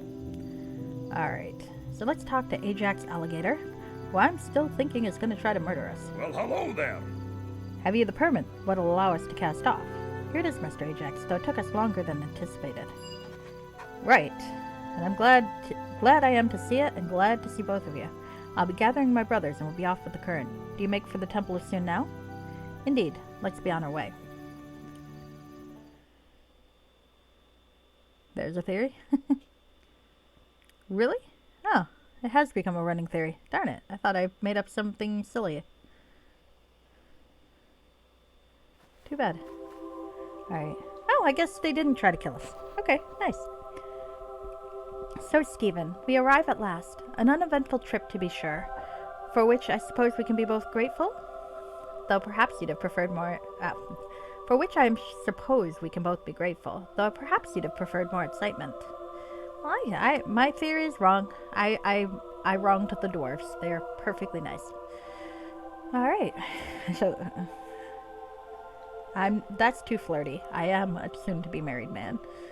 I'll go. Our time near Silvery Moon was quite exciting enough, Mora. So this is the Temple of Soon. You're quite right about the fight with the Cyric worshippers. Yes, Stephen. This is, of course, my home temple. I grew up here. I feel at peace whenever I enter its bounds. She looks at you with shining eyes. I feel all the more at home here by your side. I could keep reminding her that I'm engaged, but I feel like that's projecting onto her. Well, I guess they can merge it together. But since it is two separate companies originally, it's probably not. Aw, that's a shame. Those do seem like a pretty interesting idea. Alright, so I am not going to have... I don't feel like Stephen is the sort of guy who has to keep saying, oh, I'm engaged, every woman is hitting on me. So he's just going to go, this place is lovely. I understand why you should feel that way.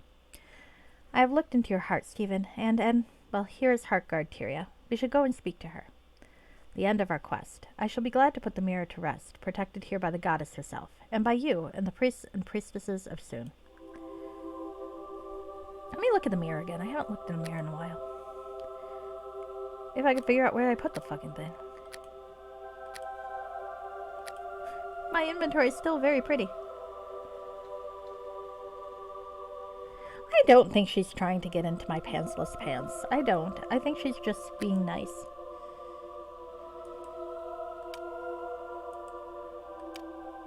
I think she's one of those that just can't help but be a little flirty. Oh, there it is. Let's look at it.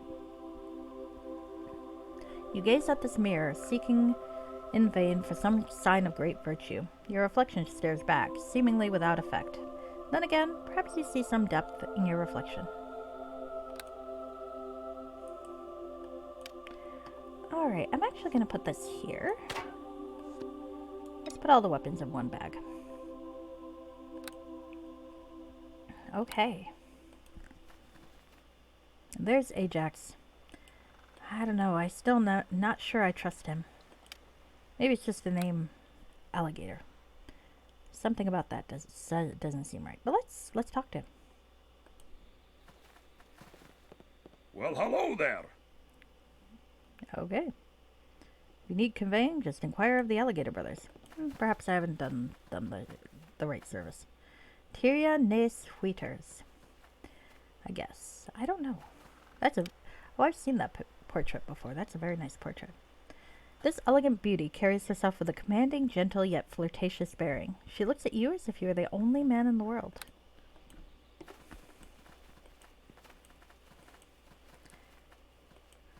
It's a curse and not a blessing? Aw.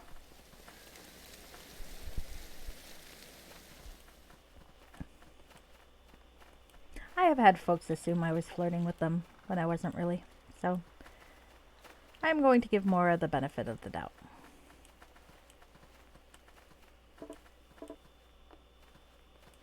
After all, it takes two to tango, so even if she is flirting, Stephen doesn't have to reciprocate. Or even if he did flirt a little bit, he doesn't have to go any further than that. He's a grown man.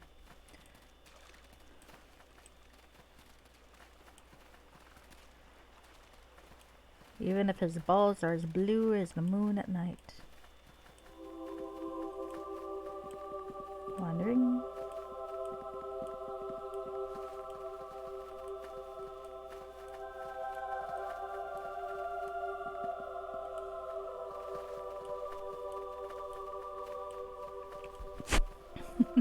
I'll take your word for it though.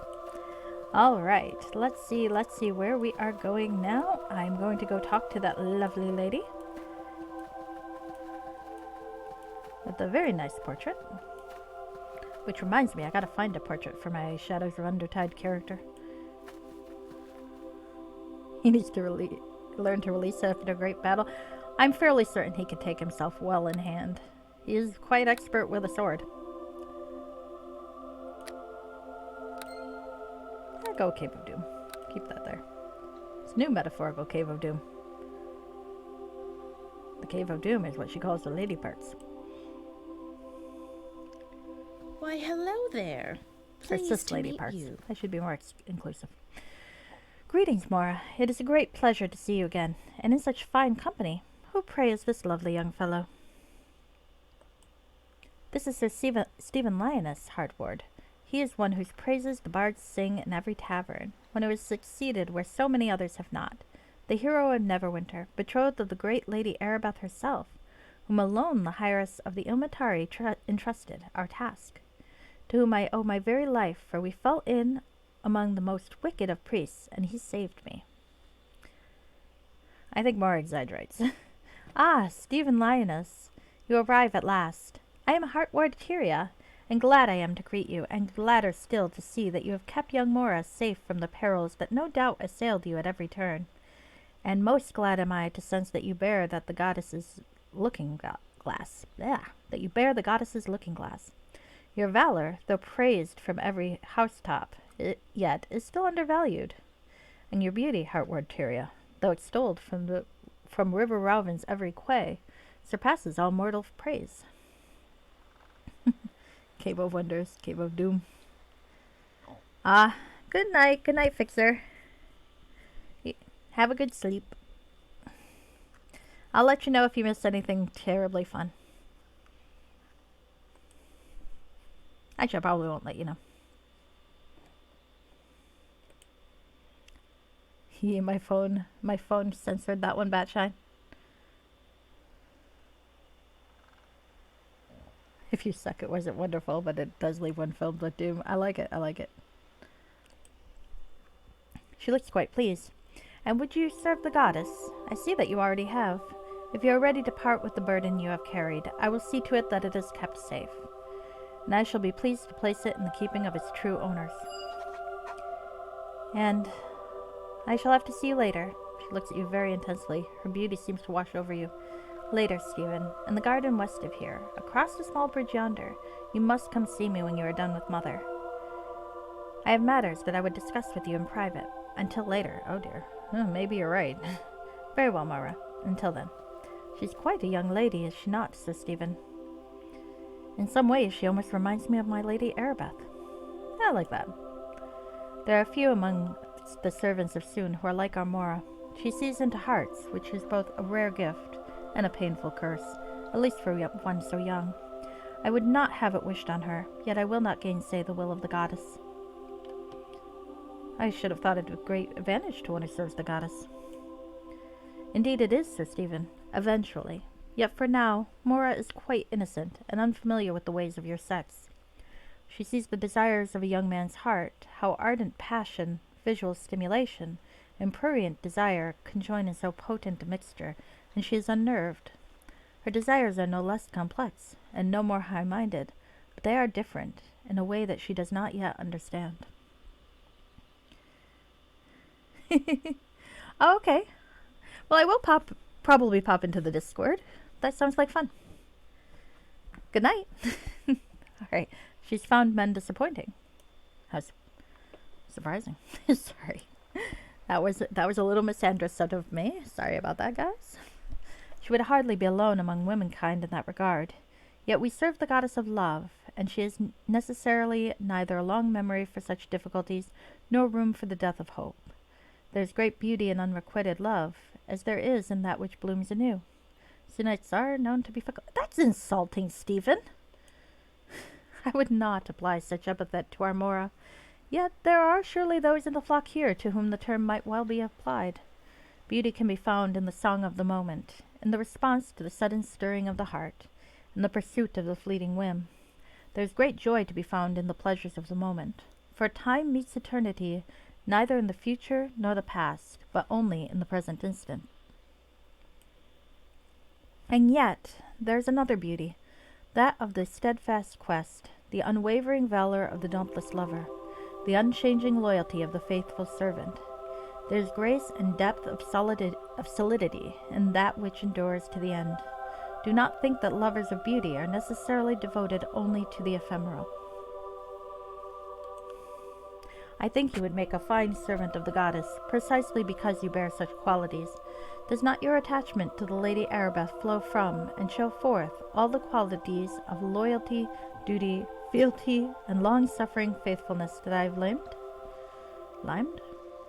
How do you pronounce that? I'll have him be honest. I had not thought about it in such terms. I see that your admirable qualities are not lost on young Mora. She has invited you to see her alone, and that she has seldom done for any of your sex, with whom she has spent as much time as she has with you. You will have to go to her. I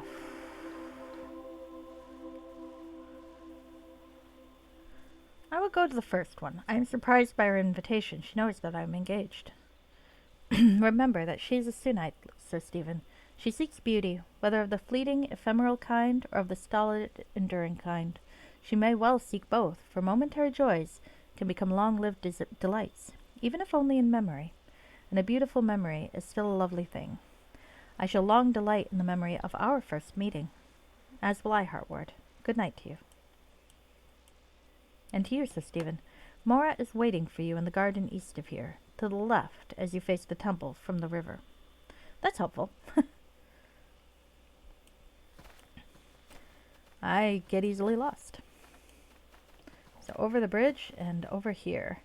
Now let's hope I don't end up having to, I've given her the benefit of the doubt. I hope it is warranted. Still, they did say they find beauty in unrequited love, so perhaps this will go okay. I hope. I don't really want to break a young girl's heart.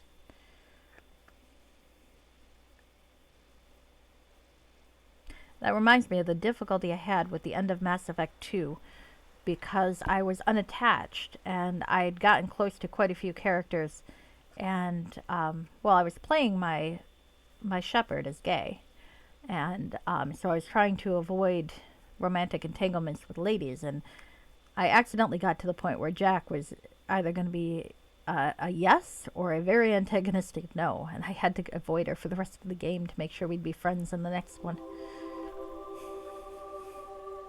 So hopefully this won't be quite as difficult.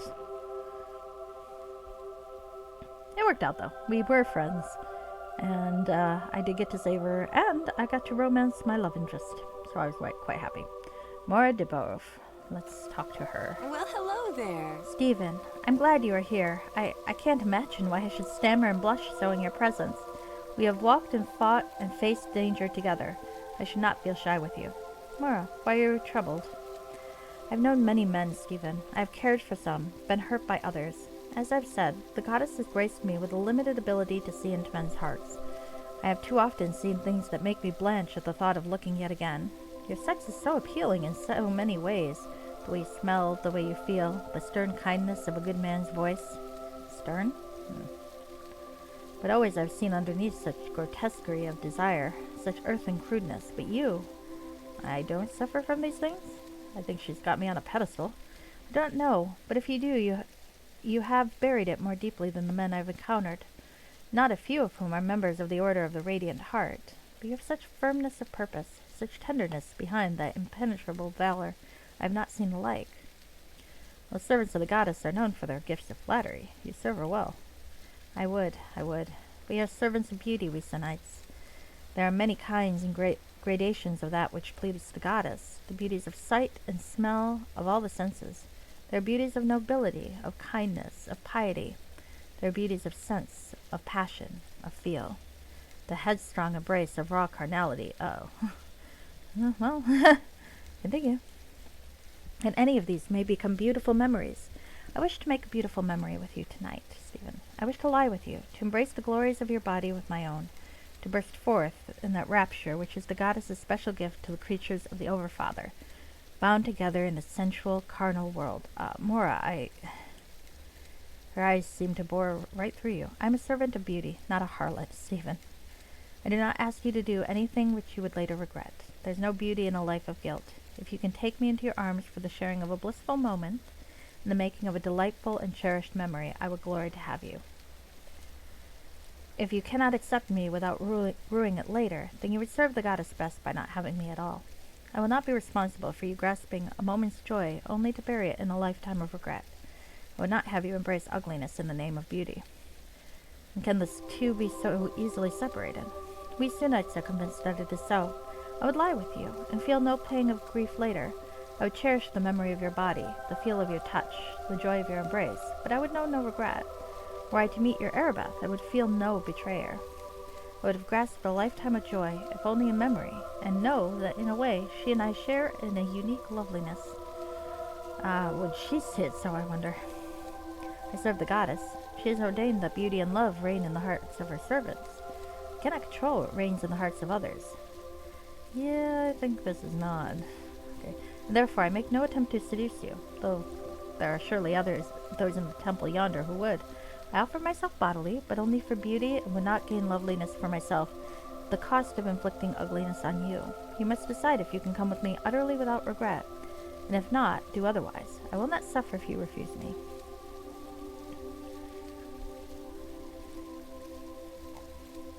Oh, well, I could actually take her up on it, and I'm actually kind of curious to see what would happen if I did. But not for the stream. I might come back here though and see what happens. She does want me.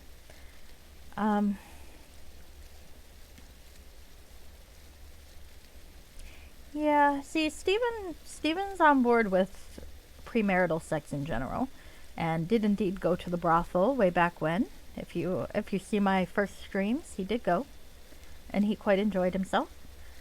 But he is engaged, and he is engaged to someone who has never, to my knowledge, discussed an open relationship with him. So, if you can indeed see into my heart, Mora, then you must know full well that I cannot possibly do as you ask. I see that you're right, Sir Stephen Lioness. I did not really think you would come to me. And though I cannot truly deny my disappointment, neither can I say that I should not have been even more disappointed had you accepted. I cannot do otherwise, but neither can I say that it is not a sore trial. You have admirable qualities. Delicately put, Lord. It may be that the goddess wishes I not marry. I shall do as she directs. Yet if I ever do, I now know what sort of man I should look for. Good night to you, Sir Stephen. And thank you for your companionship, for defending me from our enemies, and for your service to the goddess. I see that I have beautiful memories, nevertheless, though those others I wished for, well, best left unsaid. May the goddess bless your impending marriage. May she bless you and those of this house, Mora. Good night to you. Apparently. I wonder if Stephen has siblings. I have not established that. We will say he does. He does at least have a brother, and perhaps she can meet this brother. Ah, here we go. Hey, I'm staying upright this time.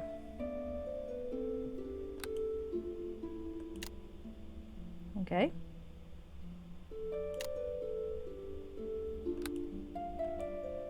Uh-oh. I think perhaps this is not what's supposed to happen. I think whatever it is that was supposed to happen froze on me. Alright. Well, let's reload. Want to see what happens if I say yes? Well, the canon response is that I'm going to say no, and I'm going to come back and say no again. But I am curious to see what would happen if he says yes, if Stephen decides to be a man whore. Let's find out. Maybe Aribeth will show up and throw things at him. As she should. As she should. There's nothing wrong with an open relationship, but people have to discuss that shit first. Ah, he had to relieve the pressure. Possibly. Yeah, I'm not really sure what happened there. Hopefully I can work around it. Because I believe he's supposed to collapse back onto the bed, because this is all supposed to be done in flashbacks. Okay, so let's talk to Mora. I want to see what happens if I take her up on it. My morbid curiosity. Hello there. Why are you troubled? Okay. Bloody, bloody, bloody, bloody, bloody, bloody, blah, da, da, da, da, da.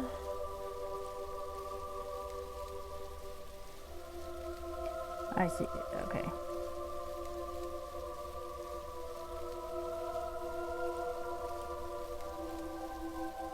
Oh, heavens, look at that. Look at that! I have shifted 40 points towards chaotic. My alignment has changed to neutral good. I've earned the title of Stephen the Benefactor. I've lost my ability to advance as a paladin, may not until I return to an acceptable alignment. Oh goodness, okay, well. Oh.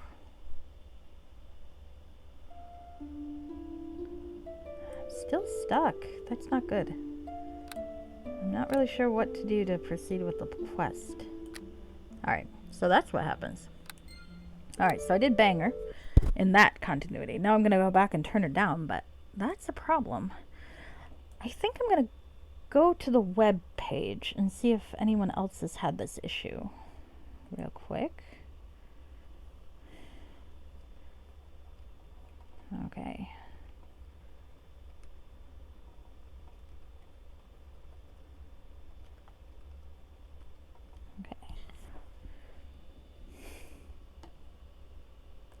This time he's gonna say no like he did initially. Let's see. There's that YouTuber who played through it. I wonder if he has had any issues.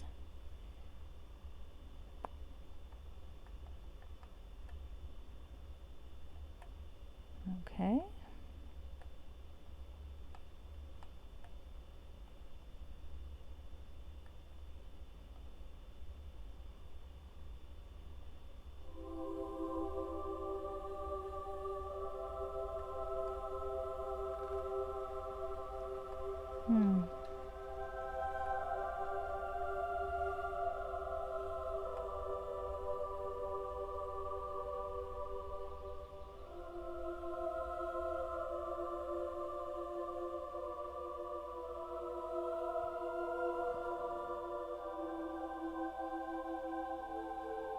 Oh, okay.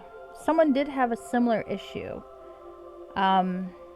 Apparently the bug happens if you click on her to start the conversation, but if I walk close and let her talk, then everything should be fine. Alright, so I'm going to try that. I'm going to see if that works. Obviously, I'm not going to actually bang her. It is kind of chaotic, I think, because I am engaged. Ah, here we go. So I didn't click her this time. Now, I'm not going to go through the entire dialogue again, because it's long.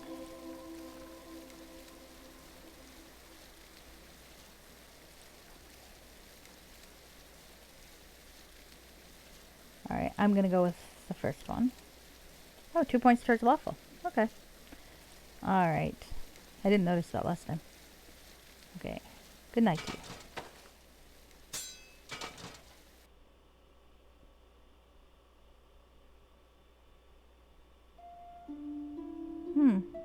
No, I've still got that issue.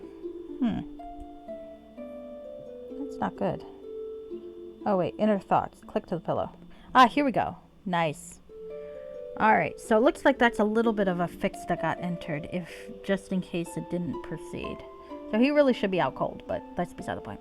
So the Mirror of Soon was safely delivered to its rightful keepers. You did not stay long enough to see the final ceremonies that would keep it warded, but were sure of the mission's success.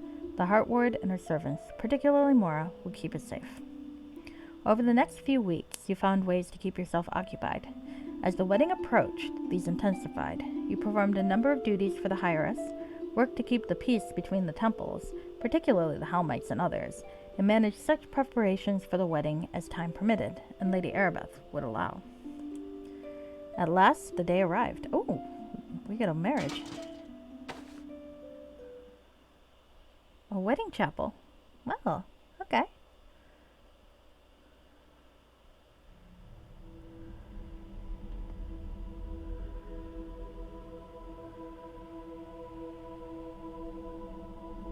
That is a cleavage-bearing wedding gown. Oh, here we go.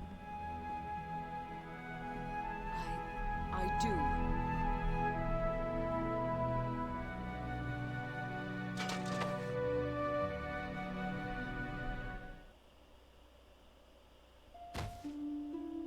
Oh, there we go. Back out cold. What the? I was hoping to see a little bit more of the thing. That's a shame. Alright, so I guess I click into inner thoughts again. There we go. And so the glad day passed. Many friends from adventures past had made the perilous journey, some creating not a little political turmoil, to share in Lady Aribeth's and your joys. The Hyrus had ensured that such of your own family as could safely travel hither were with you, and some days before and after. Even cousins of Aribeth, whom she had long since thought lost, were in attendance. The guests who stayed on for some time, enjoying the church's hospitality, and Aribeth in your companionship, leaving only when they could remain no longer. And at last, as if it were a rival of a glorious dream, came the bursting joys and quiet aftermaths of the wedding night. Oh dear. Apparently. And the night after that. And the night after that. And pretty much every night since. Well, where is she now? She's gone off to do some pegging, I think, or get the instrument. See? He's all there waiting. Bursting joys, huh? I like the tattoo. There we go. And most mornings. Really? Nights and mornings, goodness sake. And not a few afternoons. Oh, goodness. They're like rabbits.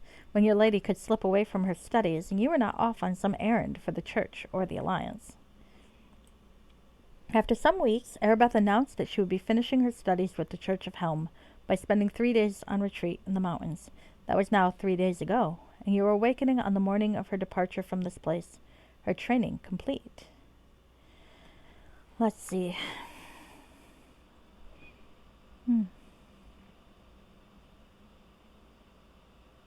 I'll go with this one. I have loved my time here and cannot count it wasted. I look forward, however, to the next adventure. With no little effort, you force yourself awake. You will need to dress and make your way to the Temple of Helm, there to greet Lady Aribeth, as she leaves to be about the church's business. She still has 4 deeds to do to be reconciled to the Lord's Alliance. You recall that Captain Alan Undry of the Silvery Moon Militia has said that one of the guilds there needed to be investigated. This might be a good place to start, and you should go see him at the Militia headquarters in Silvery Moon. To my lady's side, then. Look at me. That's so funny. Alright, anything in the chest of drawers? Just some money. I assume that's my money because I've been sleeping here for this long. Oh, this is a nice place. Is this also my money? Also my money. Alright, well, let's see. Sharwin. Huh, I don't know. I'm kind of tempted to find out now. Alright.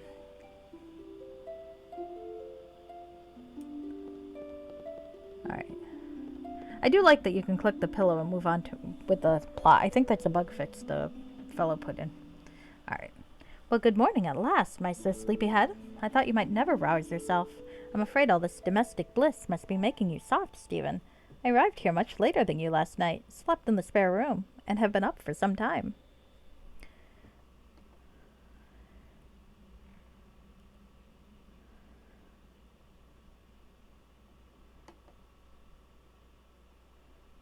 Well now, this is a surprise. Sharwin, I'm glad to see you. What brings you here to the Hyrus' lands? Now, Stephen, first of all, it's Lady Sharwin, and I've already been greeted by the Hyrus. She sent me here late last night upon my arrival. I'm on my way to Silvery Moon on official but secret business, and I thought I'd step in to see you on my way. My lady finishes her training with the Church of Helm today. Perhaps there's some way that we can be of assistance to Neverwinter. Perhaps you could at that. Indeed, I thought long and hard on my way here about asking for your assistance. I recall you saying that you were interested in aiding us against threats from dragons, and given your past experience fighting them, I have long thought that your help would prove invaluable. It also gives me a chance to work with you again. You have been missed in Neverwinter, you know.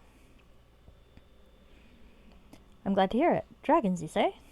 Oh, yes, well. Oh, Stephen, this is hardly the way to greet long-separated friends. I haven't seen you since the wedding, and I hardly saw you then. She looks you over intently. You look fit enough. Indeed, your usually scrumptious-looking self. Married life seems to agree with you. I must say, I'm glad to see that you survived the wedding night. Told you she was on top.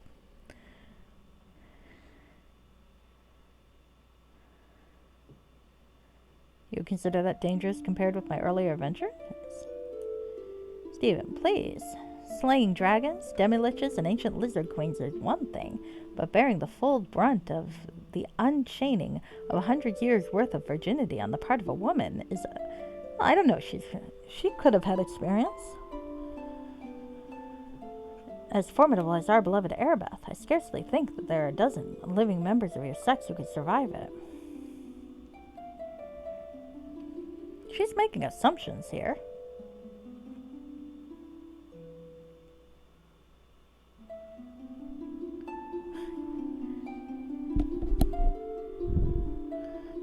Just because Aribeth did say she never had time to consummate with Fenthic doesn't mean she's never consummated with anybody. You feigned a moment's thoughtfulness. To make such a sacrifice on my lady's behalf, 'twould be nobility distilled to excesses. Besides, such a death would not be without its remunerations? Remunerations? I don't know. Whatever. We'll go with it. How like a male. You're all the same.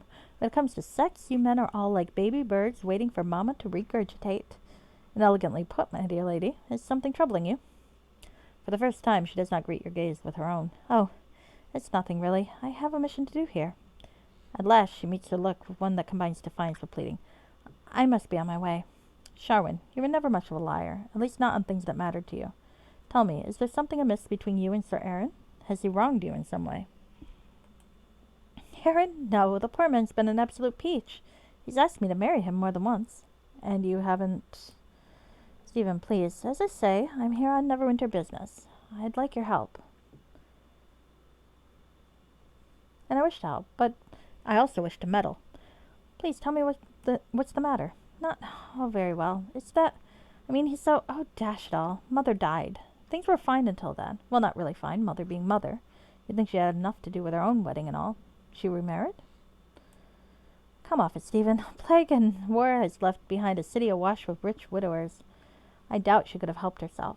Indeed, she did help herself, to a particularly kindly and vulnerable old chap, who also happened to be a viscount. He and I have gotten very close since her death. Mutual relief, I suppose. Anyway, it was almost no time at all before she turned her gaze in my direction once again. At first she was outraged about my being tied to a poor escaped slave boy from Chult. It seemed in her eyes hardly the social climber she raised me to be. But then she noticed how politically powerful Aaron had become, and then there was the title, of course. But surely you've become titled and powerful on your own. Her voice positively drips with poison. Do you seriously think for one moment that woman would take the slightest notice of anything I did while vertical? She spits out the last word with a pronounced sneer. I give her a pained but tender gaze and say nothing. She planned a party, a really big party, the height of which was to be my acceptance of Aaron's proposal of marriage, his having publicly received my stepfather's and her blessing on the match. This, of course, in her house, with her presiding, she at last at the center of Neverwinter society. I think she was honestly surprised at the roll call of invitation acceptances. There hadn't been many parties since the war, and since Aaron and I are, well, prominent, and Nasha was coming, of course, such a dear. I seem to be designated daughter for him now, and I work hard not to disappoint. That I think no one who is anyone thought they could afford to refuse. Mother at last was the very center of Neverwinter society. It was her party, and everyone was calling it her party. She was on the lips of every tongue in Blacklake. Never mind that she was merely riding the coattails of others who had actually achieved something in their lives. She was somebody. The somebody. At least for a week or two. And of course for years they'd remember what a wonderful party she'd thrown, and how she snapped all the Neverwinter society out of the war doldrums, and every other party would be compared against hers, and they, every one of them, would be found wanting at last. She'd have an achievement to go with her title and wealth. And then the morning of the party, the biggest day of her life, aside from my wedding, of course, which she'd already planned out to the nines, she died. I came over, dutifully as always, to help with the final arrangement, and there she lay, already in her best dress, and it was only 10 o'clock. That forceful look on her face, her hair was perfect. Her heart just gave out, I suppose. Not that she had much one to begin with. Perhaps the disease you found the cure for back at the beginning of our adventures wore her down. Her big party for me turned into a wake for her. though she was scarcely discussed. My stepfather was the one on everyone's in society's mind. Nasher was there briefly. I had to preside, and I hate society parties. Aaron tried to help, but I avoided him all night. We laid her to rest the next day, not far from your wife's old friend Fenthik Moss's family tomb. I suppose she couldn't have died better. No disaster at the party with her drinking or my truculence. Who knows? Maybe I'd have refused Aaron in front of everyone just to spite her. No disappointments the next day or thereafter. I should be so happy for her. But you have not been happy. I've been avoiding Aaron ever since. I scarcely talk to him at our official councils. I take every diplomatic job I can so long as it involves being away from Neverwinter. Poor Nasher. He's just as confused as Aaron is, and yet every one of my diplomatic missions is a rousing success. It's amazing what a flirtatious redhead can achieve in a male world so long as she's pretty. Your skills go far beyond flirtation, my friend. Well, so there it is. I refuse to answer Aaron. I can't seem to help torturing him, though it gives me nearly as much pain as it does him. Don't look at me like that, Stephen. I'm well aware that I'm throwing away happiness with both hands. I just can't seem to help it. I hate what I'm doing to him, and to me, to everyone else, yet I can't seem to do no other. Or I can seem to do no other. Blech. Sharwin, first of all, Stephen, don't. Can't you see? You can't help me. I know what you've done for others. For Aribeth, I had a front row seat. But you can't help me. Not now, not ever. I can't be helped, any more than she could. Sharwin, Is there something else, then? I know, Stephen, and I truly am grateful. But now, I need to turn to the task at hand. Is there something else, then? Very well. What is it that you're here to do, and how can the lady and I help? As you recall, the dragons you defeated outside Neverwinter, following your return from Morag's lair, had threatened to send his relatives to attack. As both you and I suspected, they eventually did. As the lady and I prepared to leave Neverwinter, I recall you saying that you had plans to thwart them. I surmised that the red dragons, being such solitary creatures, would find it difficult enough to work with each other, much less other dragon kinds. There was no mass attack under a central leader, and no traitor for all manner of forces to rally around, and hence nothing that would cause disparate dragons to cooperate. So the defense of the city became a much simplified proposition. We used ice. Our archers were armed with freezing arrows, our sorcerers froze the river. One advantage of the demise of the Source Stone is the ability to magically affect the river's temperature, and our magic users prepared to cast ice storm and ice arrow spells. And red dragons are particularly vulnerable to ice. Fortunately, my surmises were correct. The attack was repelled with little damage to the city. I was not satisfied, though. The trio of dragons you and Nasher told me about did not include any reds. That crowd seemed the greater threat, despite their thwarted attempt to blackmail Luskin. We began to seek for intelligence on the movements of the dragons of the mountains. There has thus far been little to find. Your killing of King Cloud did seem to set the mountain in a bit of a quiet uproar, which has scarcely died down. There seems a general free-for-all among the other races. However, the dragons seem to have all but disappeared. We can find little intelligence on their movements or whereabouts. Unseen dragons known to be lurking about. A disturbing thought, to say the least. A fortnight or so ago, we received an emissary from Aroth's Rest, a modest dwarven outpost in the northern reaches of the Lurkwood, nigh onto the river Mirar. He claimed to have been sent by one Lord Will of Silvery Moon. This Will would have some information for us, and the matter would be worthy of our time. Well, I was planning to go to Silvery Moon anyway. Silvery Moon is many leagues east and south of the place you name. What connection can this Lord Will have with the dwarves of that land? I asked the same question and spent many fruitless hours poring over old records to find out. Finally, I chanced to say something to Lord Nasher, and he began to roar with laughter. "Would that you had come to me sooner, my dearest," he said. He knew this Will well during his adventuring days, and had traded with him both in Mirabar and in Silvery Moon, and he trusts this man. That he does, but Lord Will is apparently no man. He's a venerable elf, well known in the city. I volunteered to make the journey to see him and learn what he knows. Since you are not far from the city, I thought you might wish to accompany me. If Aribeth can join us, so much the better. The matter is urgent, Stephen, but not dire. Is there something else, then? I can wait for a brief time if you have other pressing matters. Seek me at the Golden Sun Tavern in the Elven Quarter of Silvery Moon. It will not disappoint me too much should you tarry. I have not entertained in the tavern in some time, and I should relish the opportunity. Is there something else, then? No, Lady Sharwin. I have nothing else for now. Lady Aribeth and I will meet you at the Golden Sun Tavern in Silvery Moon, anon. Very well, Stephen. I await the two of you there. Farewell until then. And farewell to you. We shall be there soon. All right. So, I have a mission. Okay. That's the same stuff as before.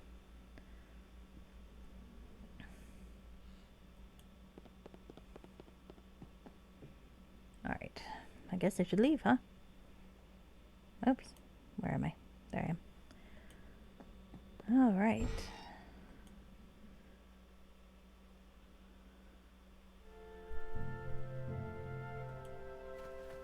So I guess my job is to go find my lovely wife, who I now officially can call my wife.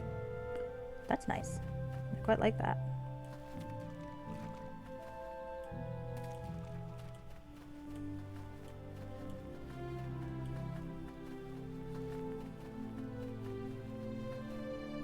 I would imagine it would continue and with the wedding, but who knows? Who knows? Just be more chaotic if I'd taken more up on her offer. But it is a good question.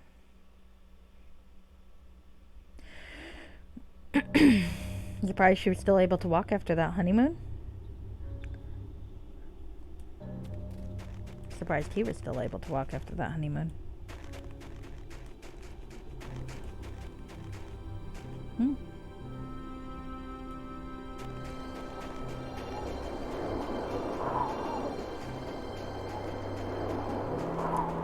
Lots of whips and chains, I'm sure. Both, yeah, both. Yeah, I'd imagine they took turns. They seem like fair-minded folk. Healing prayers. Yeah, that's true. They're a cleric and a paladin, and thus I'm sure they managed to make it work. All right. Aribeth's penance, 2,000 XP. Oh, let's see what it says here. Having performed the required 3 acts of penance for the church, Aribeth has been reunited to the church as a cleric of Helm. We are able to bless weapons. We can make him a holy avenger.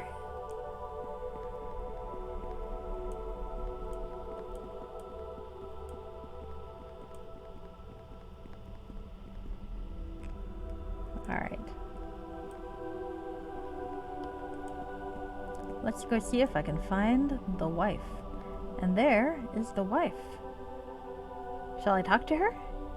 I shall talk to my wife.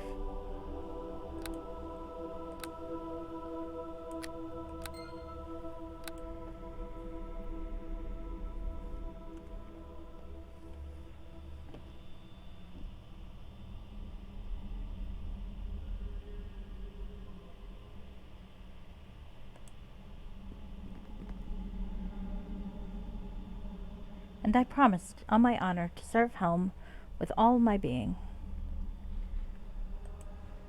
Lady Aribeth de Tilmarend, you are now accepted as a cleric of Helm.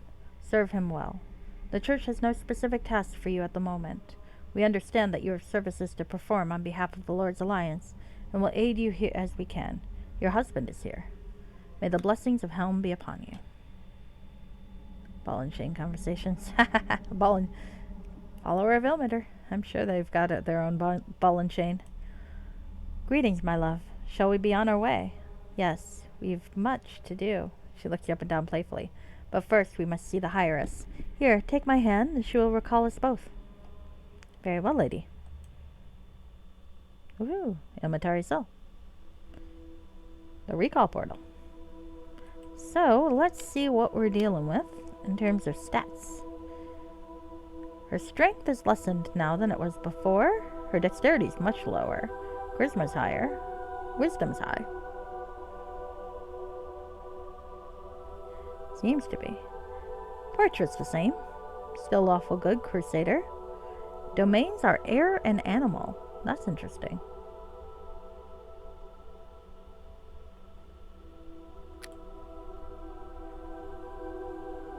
Okay. Still got a little bit of open lock, but not much. Spellcraft, lots of spellcraft. Lots of concentration. That'll be good. Ambidexterity still has. Heavy, light, medium. Cleave, combat casting, epic character, epic cleric. Improved critical for light flail. Light flail. I'm not seeing exotic weapon proficiency, so I guess I'm going to be selling all those bastard swords. Yep, they did change your class entirely. Alright, well, I guess the bastard sword's done. Let's look at her inventory. The armor's new. Let's see what the armor is. Aribeth's armor has been divinely transformed for the service of Helm. So what do we have? We have armor plus 6, immunity fear, always nice. Oh, that's okay. On hit freeze, oh, that's the same. The armor seems to be the same, it's just a slightly different color. The shield, armor bonus plus 6 and true seeing, that's nice. Can't complain there. Talisman of Pure Good is still the same. Let's put that on.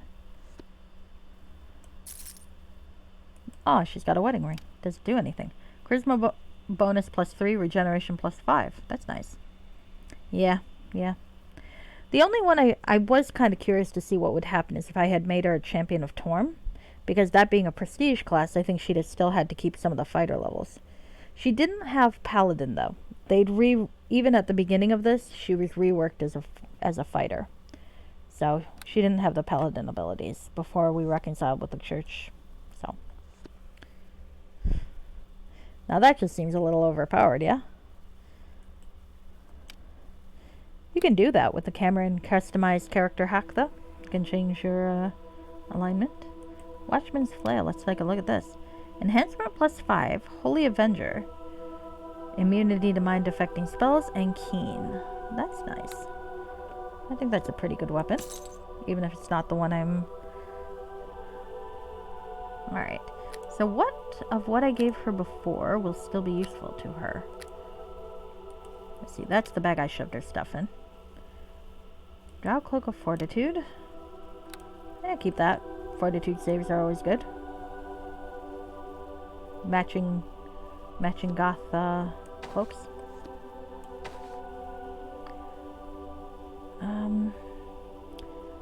Tower Shield of Sight is probably better than this one, honestly. Well, it's got the armor bonus plus 5. This one's got armor bonus plus 6. Base armor class. How does it compare? That's 36. That's 35. Okay, well, I guess I'm keeping my shield. I do like that shield. Okay, we'll keep that. Might sell it later. Scarab plus 4, I can keep that. Yeah, I think true seeing is better. We'll give her back the archer belt, though. Ring of Fortitude or Ring of Magical Defenses? Let's give her the Ring of Magical Defenses.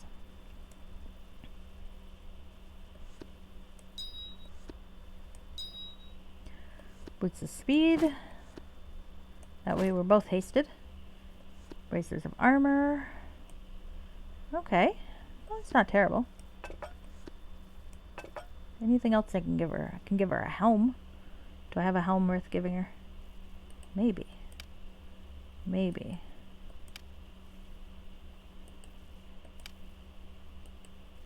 Oops. Nice. Thought I had one. Maybe I don't. Look at how organized I am. It's not gonna last, so I'm enjoying it while it lasts.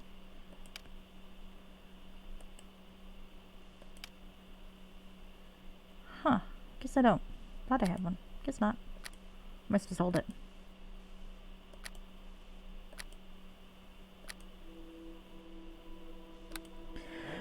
Okay, well, let's go talk to the Higheress.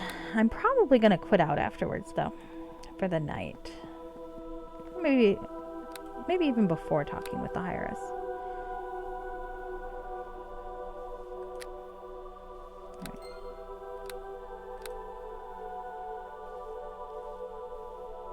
I am married now. How come I don't get a wedding ring? I feel like we should both have wedding rings, right? I mean, it's not like an engagement ring. An engagement ring, sure, but my dad has a wedding ring. Right, that's not what I meant to do.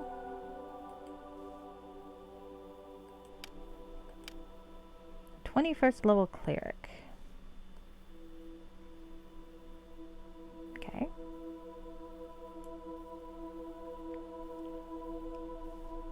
All right. I guess, does that really count? She gave it to me when we were friends, I guess, and I was all in unrequited courtly love, but still, I guess so. Alright, so I'm gonna quit out. Oh, that's a good question. I don't think so. I can choose mine. Which reminds me, I've got a few more I can choose. Now, since I've got Holy Avenger on my sword as well, I'm gonna get rid of that.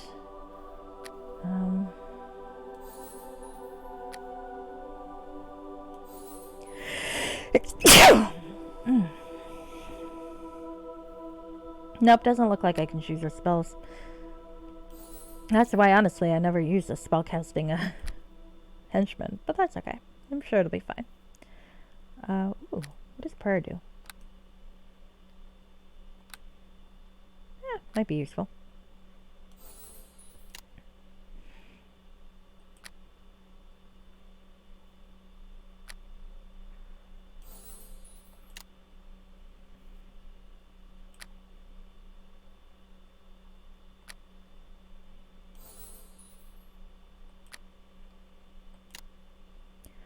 Alright. Yeah, I don't think I get to choose the spells, but... nope, that's my stuff.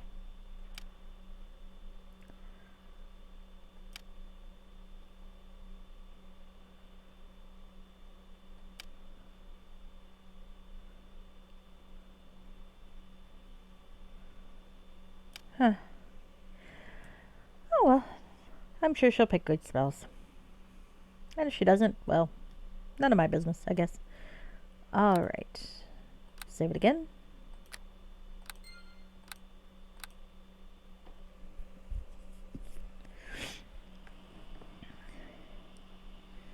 I think we had a pretty productive time, even if it took me forever to kill those fucking, Cyric priests. And hopefully the sound has been okay since then. Because I don't really want to fuck with it. Every time I fuck with it, I make it worse. So, alright. Well, let's see who I can raid. I'm always open to suggestions, as you know.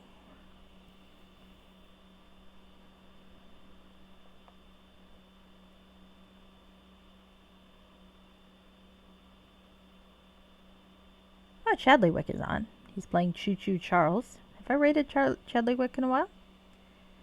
Huh. I don't know. Well, thank you for watching. Oh, sure. You can definitely recommend someone to me. I like meeting new people.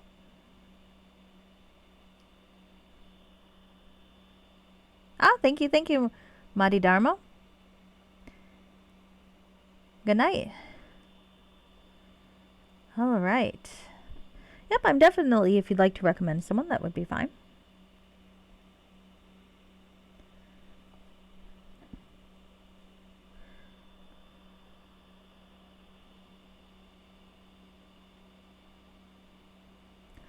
Ah, okay.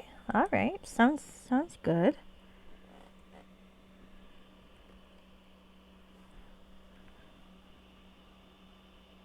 And appears to be playing Kingdom Come Deliverance. Is that the correct person?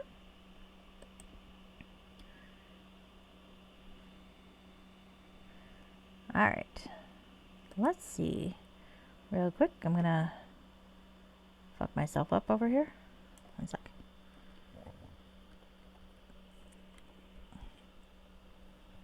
Alright, here we go. Cool. I've never played it, so it'll be interesting to watch. Though I kind of have to go do stuff now, but that's okay. Not the first time I've had to raid and run. Alright, so I'll catch up with you guys. I'm going to stop the stream. The raid should be happening in a little bit. And I'll keep that in mind. Thank you, Batshine. All right. Good night.